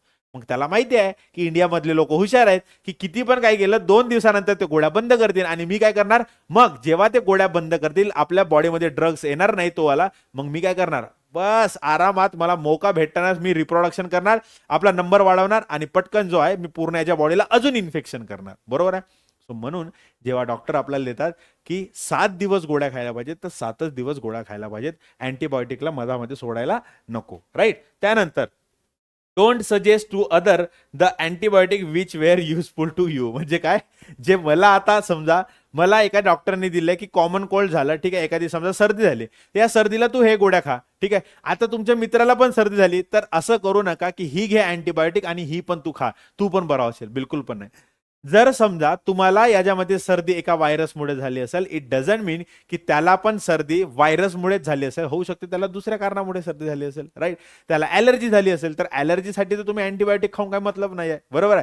सो ये कुछ हमें जो है बातें याद रखनी होती है जब हम एंटीबायोटिक्स को लेते हैं. समझ में आ गया, जब हम एंटीबायोटिक्स को लेते हैं. चलो अब हम देखते हैं आगे वाला टॉपिक जो है, अभी यूजफुल माइक्रो ऑर्गेनिज्म देख लिए, अब इसके बाद हम देखेंगे यहां पर हार्मफुल माइक्रो ऑर्गेनिज्म. तो हार्मफुल माइक्रो ऑर्गेनिज्म के अंदर क्या क्या आता है, किस तरह से आते हैं, कौन से माइक्रो ऑर्गेनिज्म होते हैं, फंगस होता है, बैक्टीरिया होता है, ये वायरसेस होते हैं, ये सारी चीजें जो है अभी हम यहां पर देखने वाले हैं.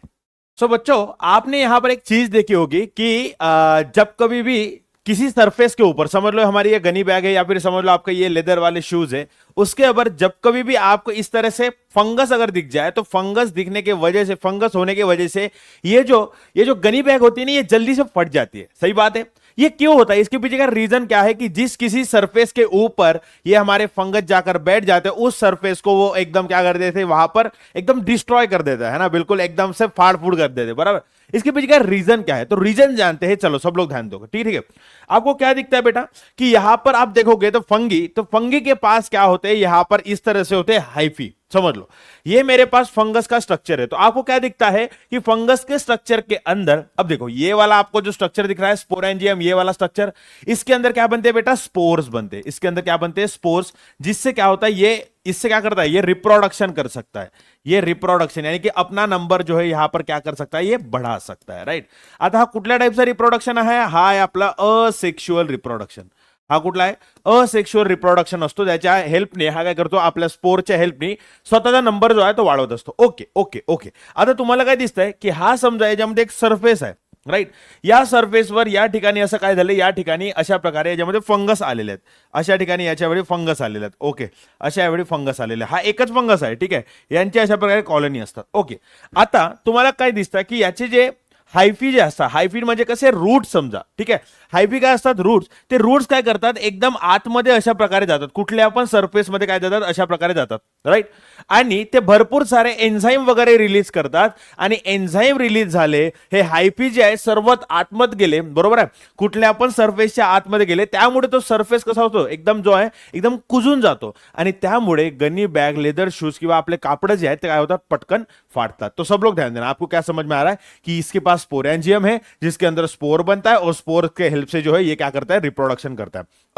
अब यहां पर क्या देखने को मिल रहा है कि इसके रूट लाइक स्ट्रक्चर देखने को मिल रहा है. देखो ये रूट लाइक स्ट्रक्चर को मैं कहता हूं यहां पर राइजोइड एक्चुअली कहा जाता है. लेकिन ये जो आपको फिलामेंट दिख रहा है, देखो इस तरह से ये लंबे लंबे वाले फिलामेंट जो आपको दिख रहे हैं यहां पर इस तरह से, इन फिलामेंट को मैं कहता हूं हाइफी. और हाइफी जिस किसी भी सरफेस के अंदर जाते हैं, उस सरफेस को क्या करते थे, ये पूरी तरीके से यहां पर लूज कर देते हो और जिसके वजह से हमारे कपड़े वपड़े जो है सब फट जाते हैं. सब लोग ध्यान देना. क्या समझ में आ रहा है.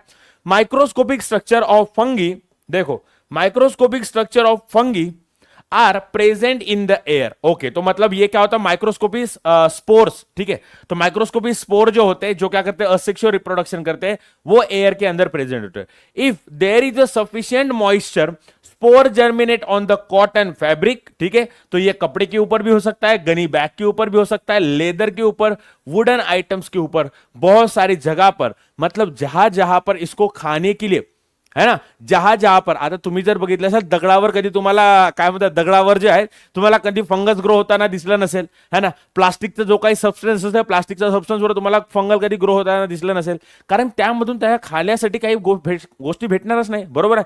कार्बोहायड्रेट हे ते त्याला कधी भेटणार, तर त्या ठिकाणी तो जर्मिनेट होऊन काय करणार. बरोबर आहे. सो म्हणून याच्यामध्ये काय होतं की ते fabric, cotton fabric gunny bag, leather, wooden item, ऐसे जगह पर वो क्या होते हैं, ग्रो होते हैं। कब? जब उनको प्रॉपर मॉइस्चर मिल जाए, बराबर है, तब जाकर वो स्पोर क्या हो जाते हैं, जर्मिनेट हो जाते हैं। The fungal hyphae fibers of the fungus penetrate deep into material to obtain nutrient and to reproduce। ठीक है, तो यहां पर क्या होते हैं कि ये हमने देखा था कि ये अगर समझ लो फंगी है, ये अगर सब्सटेंस है, तो इसी सब्सटेंस के सरफेस के अंदर पूरा अंदर तक घुसते जाएंगे, जिसके वजह से ये वाला सब्सटेंस क्या हो जाएगा, एकदम लूज हो जाएगा, राइट। और वहीं पर ये एक जगह पर चिपक कर हमारे स्पोर से क्या कर देते हैं, यहां पर जो है रिप्रोडक्शन कर देंगे, right.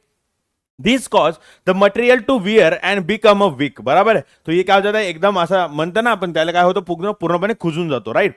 As a result gunny bag, leather items, shoes, purse, belt etcetera on which fungi have grown do not last long. Wooden items also get spoiled. So आपल्याला काय समजत आहे की ज्या ठिकाणाहून याला खायला भेटेल, राईट, ज्या ठिकाणाहून याला खायला भेटेल आपल्याला, म्हणजे काय, आता हे सर्व गोष्टी कशा बनल्या, लेदर वेदर, त्याच्या आधी म्हणजे काय होतं, आधी मांस होता, मांस म्हणजे आपल्याला कार्बोहायड्रेट हे ते सर्व गोष्टी त्याच्यामध्ये बघायला भेटतील। सो ज्या ठिकाणाहून याला खायला भेटेल त्या ठिकाणी हे काय होतील, याच्या पेनिट्रेट किंवा त्या ठिकाणी जाऊन हे चिटकतील। कधीच तुम्हाला मेटल वेटलवर हे तुम्हाला चिटकलेले दिसतील नाही। Various species of the fungi grow on the food item like pickles, murabba, jam, sauce, chutney. They use the nutrient in this food item for growth and the reproduction। ठीक है, तो यहां पर क्या हो रहा है, सिर्फ और सिर्फ न्यूट्रिशन का मामला है भैया। ठीक है, तो यहां पर जितने न्यूट्रिएंट मिलेंगे उतना इनके लिए अच्छा होगा। तो जहां न्यूट्रिएंट मिलेगा बस वहीं पर जाकर वो काम करेंगे, है ना। जैसे कि आप हो, आपका जहां फायदा, जहां पर अच्छे अच्छे से यहां पर चॉकलेट वॉकलेट ये वो सब खाने को मिल जाए, वहीं पर आप क्या करोगे, अरे माझा काय आवडता मामा, अरे माझा आवडता काका, बरोबर आहे। कारण काका मामा काय करतात, तुम्हाला खायला देतात, भरपूर साऱ्या गोष्टी, तुम्हाला कपडे घेऊन देतात, बरोबर आहे।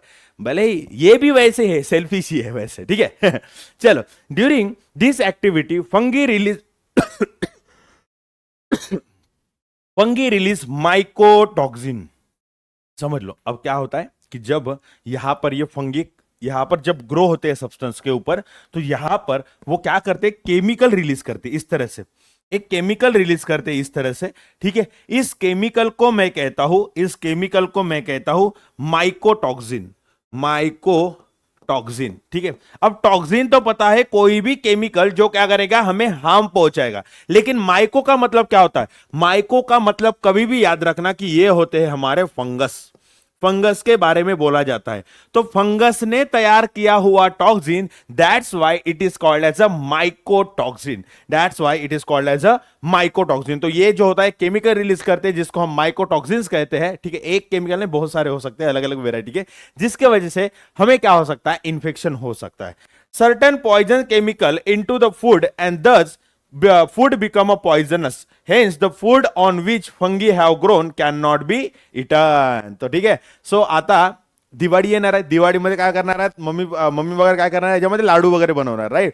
आता लाडूवर जर लाडू जास्त दिवसासाठी जर ठेवले, त्याच्यावर फंगस येतो, आणि आपण काय करतो, थोडासा तो लाडू ज्याच्यावर फंगस बसलाय तेवढा पार्ट आपण काढून फेकून देतो आणि बाकीचा पार्ट आपण खातो, राईट। पण असं करू नका, कारण त्या सर्व लाडू मध्ये काय केला असतो, मायकोटॉक्सिन किंवा पॉइझन जो आहे आपला पसरू शकतो, बरोबर आहे। म्हणून ह्या गोष्टी खाणं अवॉइड करा, राईट। सो हा झाला आपल्या फंगस बद्दल, राईट। सो फंगस बद्दल झाला। आता त्यानंतर कुठला येतो, तो नंतर येतो एक बॅक्टेरिया ज्याचं नाव आहे क्लॉस्ट्रिडियम। ज्याचं नाव काय, क्लॉस्ट्रिडियम। आता क्लॉस्ट्रिडियम काय, ग्रुप ऑफ बॅक्टेरिया आहे। ठीक आहे, एक जो क्लॉस्ट्रिडियमच्या आतमध्ये जर तुम्हाला बघायला गेलं तर किती स्पीसीज दिसतात, अराउंड 100 डिफरंट टाइप्सचे स्पीसीज बघायला भेटतात।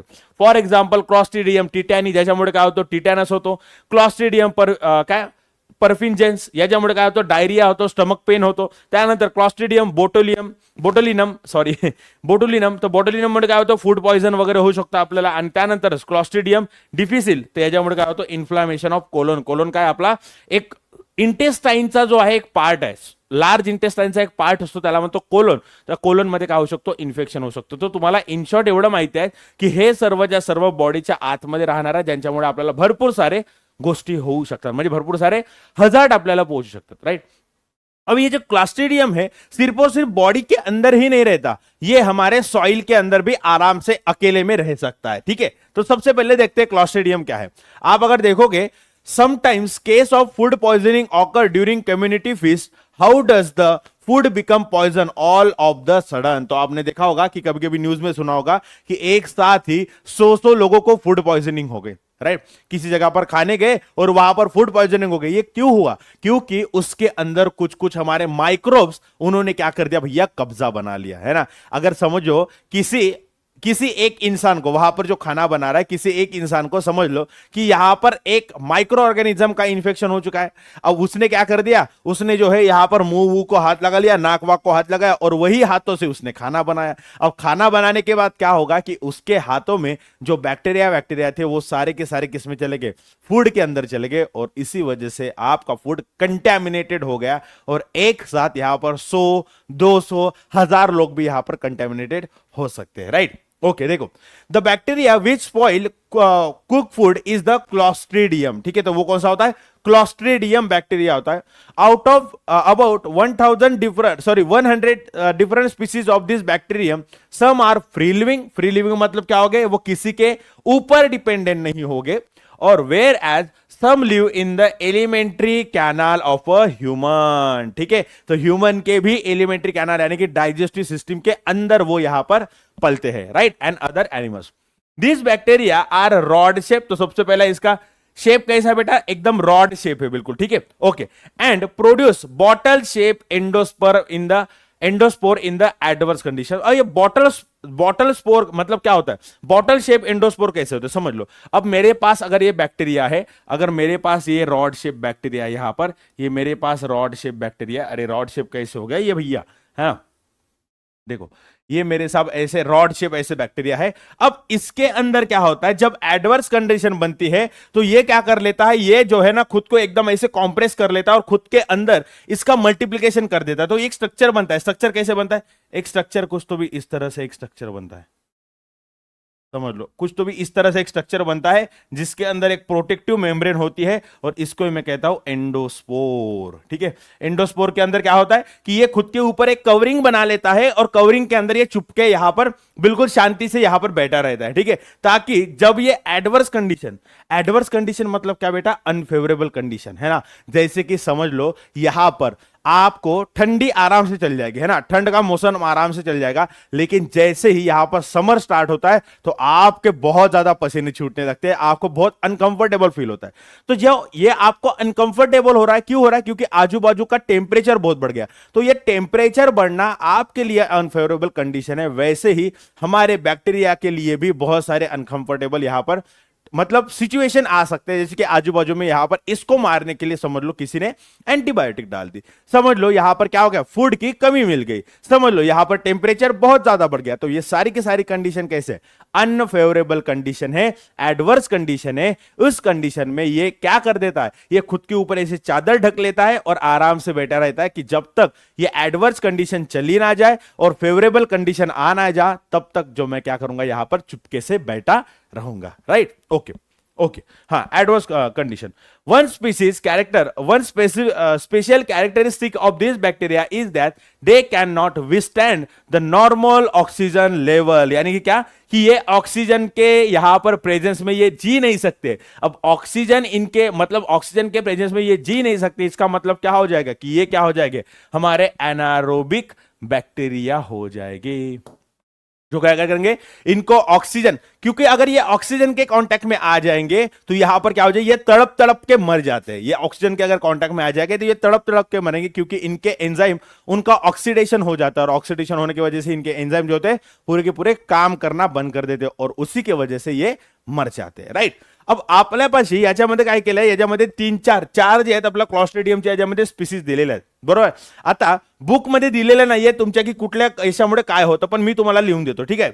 बघा, सर्वात आधी काय, क्लॉस्ट्रिडियम टिटॅनी। आता टिटॅनीमुळे तुम्ही ऐकलं असेल टिटॅनस होतो। टिटॅनस म्हणजे काय, धनुर्वात, राईट, धनुर्वात म्हणजे काय होतं की आपली जे बॉडी असते, हे नॉर्मल आपण बॉडी आहात आपलं एकदम, सो आता हे नॉर्मल आहेत, आपले मसल काय आहेत, नॉर्मल आहेत। आता याच्यामध्ये काय होतं की हे नॉर्मल मसल आहेत समजा, आता या मसलमध्ये कॉन्ट्रॅक्शन होतं. कॉन्ट्रॅक्शनमुळे झाल्यामुळे काय झालं की हे जे मसल आहेत बिलकुल अशा प्रकारे काय होतात, बिलकुल कॉन्ट्रॅक्ट होऊन जातात. बरोबर. सो अगर समझ लो, अगर मेरे बॉडी के अंदर टिटानी, ये जो है ना क्लॉस्ट्रीडियम टिटानी, अगर ये मेरे अंदर बैक्टीरिया चला जाएगा का मेरे मसल क्या हो जाएंगे, कॉन्ट्रैक्ट हो जाएंगे. कॉन्ट्रैक्ट होने की वजह से क्या हो जाएगा, मेरा बॉडी सरफेस ऐसा हो जाएगा, यानी कि धनुष बाण जो होता है उसके जैसे, जो ऐसे कर्व होता है ना, ऐसे कर्व, तो उस कर्व में ऐसे एकदम कर्वी मेरी बॉडी यहां पर हो जाएगी, जो किसके वजह से होते हैं, क्लॉस्ट्रीडियम टिटानी. अब उसके बाद क्लॉस्ट्रीडियम परफिंजेस, तो इसके परफ्रिंजेस, इसके वजह से क्या होता है, डायरिया एंड स्टमक पेन हमें होता है, स्टमक क्रैम्प्स हमें देखने को मिलते हैं. मतलब ये पेट के अंदर यहां पर क्या कर देता है बेटा, यहां पर जो होता है पेट के अंदर बहुत ज्यादा जो है यहां पर इन्फेक्शन कॉज कर देगा. राइट. त्यानंतर क्लॉस्ट्रीडियम बोटुलिनम, क्लॉस्ट्रीडियम बोटुलिनम मध्ये काय होतं, फूड पॉयझनिंग होते. ठीक आहे, फूड पॉयझनिंग. ओके. आणि त्यानंतर क्लॉस्ट्रीडियम डिफिसिल, याच्यामुळे काय होतं, इन्फ्लामेशन ऑफ कोलन, जो काय आपला लार्ज इंटेस्टाइनचा एक पार्ट आपल्याला बघायला भेटतो. राइट. आता हे झाला क्लॉस्ट्रीडियम बद्दल. राइट. हा झाला क्लॉस्ट्रीडियम एंडोस्पोर कशा प्रकारे तयार करतो. आता त्यानंतर आपल्यापाशी काही काही याच्यामध्ये काय दिलेलं आहे, सर्वात आधी आपण काय बघितलं होतं, युजफुल बॅक्टेरिया, युजफुल फंगस पण बघितलं, त्याच्यामध्ये होता ईस्ट. आणि त्यानंतर काही काही बॅक्टेरिया बघितलं, जसं अल्कॅनोवोरॅक्स, जो काय करतो, ऑइल स्पिलला याच्यामध्ये एंड करतो, ऑइल स्पिलला संपवतो. राईट. त्यानंतर आपण अँटीबायोटिक बघितलं होतं, जे एका फंगसमुळे मिळलं होतं, पेनिसिलियम. बरोबर आहे. पेनिसिलिन हा कशामुळे भेटला होता, पेनिसिलियम आपल्या या फंगसमुळे भेटला होता, जो काय करतो, भरपूर साऱ्या बॅक्टेरियाला काय करतो, याच्यामध्ये मारतो. बरोबर आहे. स्टेप्टोकोकस झाला, स्टेफायलोकोकस झाला, या सर्वांना काय करतो, तो मारतो. त्यानंतर आपण बघितलं हार्मफुल बॅक्टेरिया आणि हार्मफुल मायक्रो ऑर्गॅनिझम, त्याच्यामध्ये सर्वात आधी आपण बघितलं फंगस. ठीक आहे. आणि त्यानंतर आपण बघितलं होतं तो म्हणजे क्लॉस्ट्रीडियम. आता भरपूर सारे प्रोटोझोअन्स आहेत, भरपूर सारे व्हायरसेस आहेत, भरपूर सारे बॅक्टेरिया आहेत, जे काय करतात, आपल्याला इन्फेक्शन करू शकतात. ते तुमच्या बुकमध्ये हा टेबल दिलेला आहे बघा. टेबलमध्ये काय दिलेलं आहे, सर्वात आधी काय आपल्यापाशी एड्स आहे. राईट.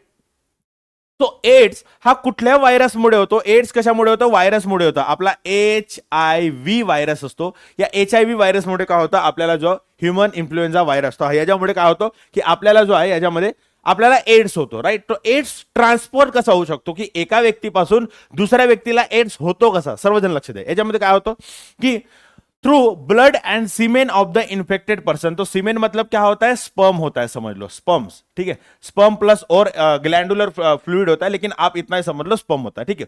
तो यहां पर क्या होता है, अगर समझ लो मुझे एड्स हुआ है, तो अगर मैंने अपना इन्फेक्टेड ब्लड आपके बॉडी में डाल दिया, या फिर मैंने अपना इन्फेक्टेड सीमेन जो है किसी के यहां पर मतलब टच कर दिया उसने किसी को, या फिर किसी के बॉडी में डाल दिया, तो यहां पर क्या हो जाएगा कि मेरा जो एड्स था वो उसको भी वहां पर हो जाएगा. समझ में आ रहा है. और उसी के साथ जो मिल्क होता है, यानी कि समझ लो किसी मदर को यहां पर अगर एड्स है, तो उसके बेबी ने अगर वहां से उसका मिल्क पी लिया, ठीक है ना, तो मिल्क अगर उसके बेबी को मिल गया, तो वहां से क्या हो सकता है कि मदर का जो एड्स था वो अपने बेबी को भी हो सकता है. ठीक है. ओके, चलो ये हो गया. अब इससे प्रिवेंट कैसे करेंगे, बचेंगे कैसे, तो सब लोग ध्यान देना.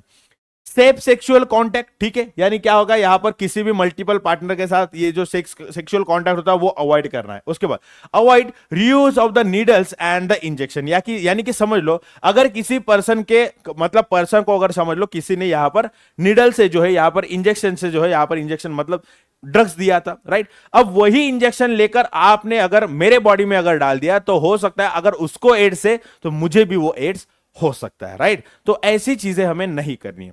अब उसके बाद सेकंड आता है, वो आता है हिपेटाइटिस. राइट. अब हिपेटाइटिस भी जो है यहां पर वायरस से ही होता है. ये कैसे होता है, कंटेमिनेटेड फूड और वाटर से यहां पर फैल जाता है. और वहीं पर हम इसको प्रिवेंट कैसे कर सकते हैं, क्लीन एंड फिल्टर वाटर और proper storage of the food से हम इसको प्रिजर्व कर सकते हैं, मतलब प्रिवेंट कर सकते हैं. उसके बाद चलते हैं इन्फ्लुएंजा. इन्फ्लुएंजा किससे होता है बेटा, वायरस से होता है.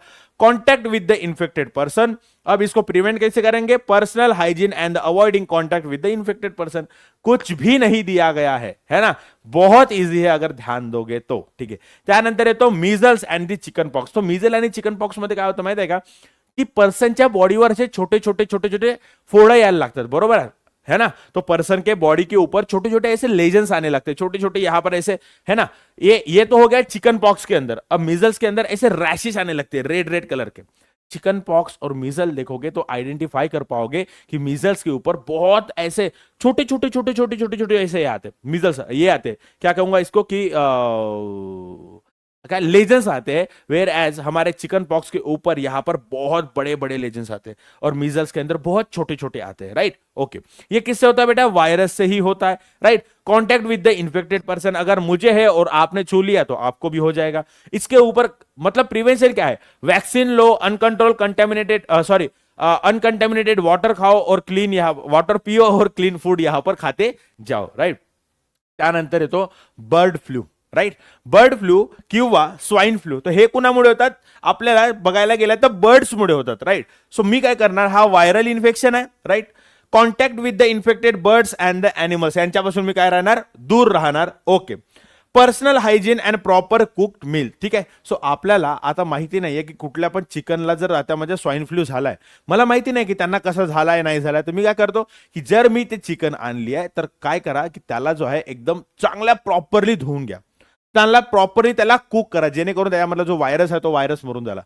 इन शॉर्ट मी जर बघायला गेलं तर हे गोष्टी मला खायला अवॉइड करायला पाहिजे, ठीक आहे। ज्या टाइम पिरियडमध्ये स्वाईन फ्लू किंवा बर्ड फ्लू खूप जास्त वाढला असेल त्या टाइम पिरियडमध्ये जे ॲनिमल्स किंवा जे आपण बर्ड्स वगैरे खातो ते खाणं बंद करायला पाहिजे, बरोबर, जेणेकरून आपल्याला ह्या गोष्टी होतील नाही। Okay, in short dengue, dengue क्या होता है बेटा? डेंगू भी यहाँ पर वायरल ही बताया गया है और इसका जो मतलब पॉजिटिव एजेंट जो है यहाँ पर वो फैलाता कौन है? यहाँ पर मॉस्किटो फैलाता है। ये कौन सा मॉस्किटो होता है? एडिस मॉस्किटो होता है।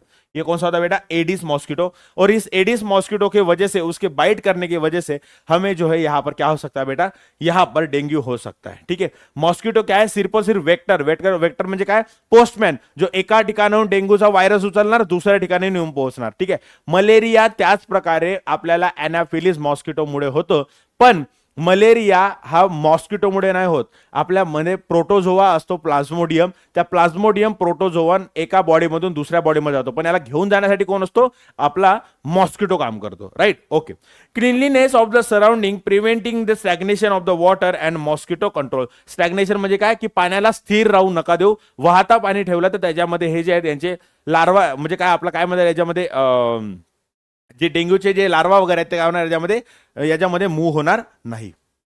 अरे डेंग्यूचे लार्वा म्हटलं मी मला काय म्हणायचं होतं की जे मॉस्किटोचे लार्वा आहेत ते लार्वा ग्रो होणार नाही, मॉस्किटोज राहणार नाही, तर डेंग्यूचा व्हायरस इकडून तिकडे पसरणार नहीं, ठीक है। ओके, चलो उसके बाद चलते हैं निमोनिया। तो निमोनिया किसके वजह से होता है बेटा? यहाँ पर स्ट्रेप्टोकोकस निमोनी, जो क्या होता है हमारा बैक्टीरिया। अब ये फैलता कैसे? अगर मुझे निमोनिया है, मैंने यहां पर आपके एकदम क्लोज में जाकर आपसे बातें करी, तो मेरे यहां पर जो ड्रॉपलेट्स हो गए, ड्रॉपलेट से जो होता है यहां पर क्या हो सकता है? आपको निमोनिया हो सकता है।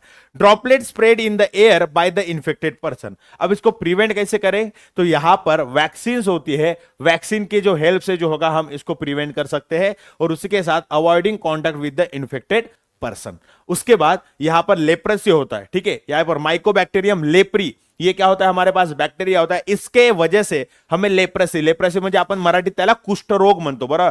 व्हाईट व्हाईट कलरचे पॅचेस वगैरे, रेड रेड कलरचे पॅचेस, हे जे बोटा आहेत हळूहळू काय होतात? डिजनरेट व्हायला लागतात, हळूहळू याच्यामध्ये साईज कमी होतो, right. Okay, avoiding contact with the infected person and their belongings. Okay, long term contact होगा, ठीक है। अगर शॉर्ट टर्म मतलब किसी, अगर समझ मुझे अभी यहाँ पर लेप्रेसी हुई है, लेकिन आपने आकर मुझे हैंडशेक कर दिया और आप चले गए, तो आपको नहीं होगा। अगर आप बहुत ज्यादा टाइम के लिए एक साथ में रहते हो तब आपको वहां पर ये हो सकता है। उसके बाद कोलेरा, यहां पर क्या होता है बेटा? यहां पर कोलेरी एक हमारा बैक्टीरिया होता है, ठीक है। ओके तो इसके बैक्टीरिया की वजह से क्या हो सकता है? हमें जो है यहाँ पर कोलेरा हो सकता है। आपको तो पता होगा कोलेरा में क्या होता है। तो यहाँ पर क्या होता है? कंटेमिनेटेड फूड और वाटर से फैल सकता है, तो मैं क्या करूंगा? क्लीन फूड और क्लीन वाटर का कंजम्पशन करूंगा। उसके बाद चलते हैं मलेरिया। मलेरिया क्या है? प्रोटोजोन। ये कौन सा होता है बेटा? प्लाज्मोडियम। प्लाज्मोडियम, प्लाज्मोडियम एक यहां पर क्या होता है? प्रोटोजोआ होता है, इसके वजह से मलेरिया होता है। और इसको इधर से उधर फैलाने के लिए कौन होता है? हमारा मॉस्किटो होता है। वो कौन सा होता है? एनाफिलिस मॉस्किटो, ठीक है। एनाफिलिस एक फीमेल मॉस्किटो होती है जो क्या करती है? यहां से प्रोटोजोआ उठाएगी, कौन सा? प्लाज्मोडियम, और आपके बॉडी के अंदर डाल देगी, ठीक है। ओके, उसके बाद cleanliness of the surrounding preventing stagnation of the water controlling mosquito, ठीक है। तो यहां पर क्या हो रहा है कि ये स्टैग्नेंट वाटर के अंदर ये मॉस्किटो जो होगा यहां पर अंडे देगा, तो उस स्टैग्नेंट वाटर को बहता हुआ अगर पानी होगा तो उसके अंदर वो अंडे नहीं दे सकता। इसलिए जहां कहीं भी पानी यहां पर ऐसे एक जगह पर मतलब इकट्ठा हो चुका होगा तो वहां पर आप क्या करते हो, केरोसिन वेरोसिन डालते हो। इसकी वजह से क्या होता है कि वहां पर जो लार्वा थे मॉस्किटो के वो मर जाते हैं, राइट। ओके, उसके बाद डैंड्रफ, रिंगवर्म और स्कैबीज, ये किसकी वजह से होता है बेटा? ये फंगस होता है, राइट। अब ये कहां पर होता है? जिस जगह पर यहां पर एकदम पानी ज्यादा होगा या फिर जहां पर मतलब क्या कहेंगे वार्म टेम्परेचर, जैसे कि ग्रोइंग रीजन पे होगा, इस जगह पर होगा, पानी की यहां पर टोज में होगा, टोज दो फिंगर के बीच में, यहां पर क्या होता है, पानी थोड़ा सा मॉइस्चर होता है और मॉइस्चर पे फंगस जल्दी से ग्रो करता है और इसीलिए वहां पर क्या होता है, रिंगवर्म या फिर इस तरह से यहां पर चीजें हो सकती है, ठीक है। Contact with the infected person और his or her belonging like a cloth. Personal hygiene, कैसे इसको प्रिवेंट करें? पर्सनल हाइजीन रखो, avoiding contact with the infected person. तो इस तरह से जो है आप इसको क्या कर सकते हो, आपके एक कॉलम में दिया गया है डिसीज का नाम, उसका कॉजेटिव एजेंट, उसका यहां पर क्या होता है, कैसे स्प्रेड होता है और यहां पर प्रिवेंशन हम उसको किस तरह से कर सकते हैं। तो ये सारी चीजें जो है यहां पर दी गई है और इसी के साथ हमने जो है एक वन शॉट में इस पूरे के पूरे चैप्टर को यहां पर खत्म कर दिया है। आई होप कि आपका मतलब आपके each and every concept clean हो चुके, मतलब क्लियर हो चुके होंगे। और अगर नहीं समझा है, कोई भी डाउट है तो कमेंट सेक्शन में पूछ दो, मैं आपको आंसर दे दूंगा। तब तक के लिए नमस्कार मंडली, धन्यवाद, थैंक यू सो मच।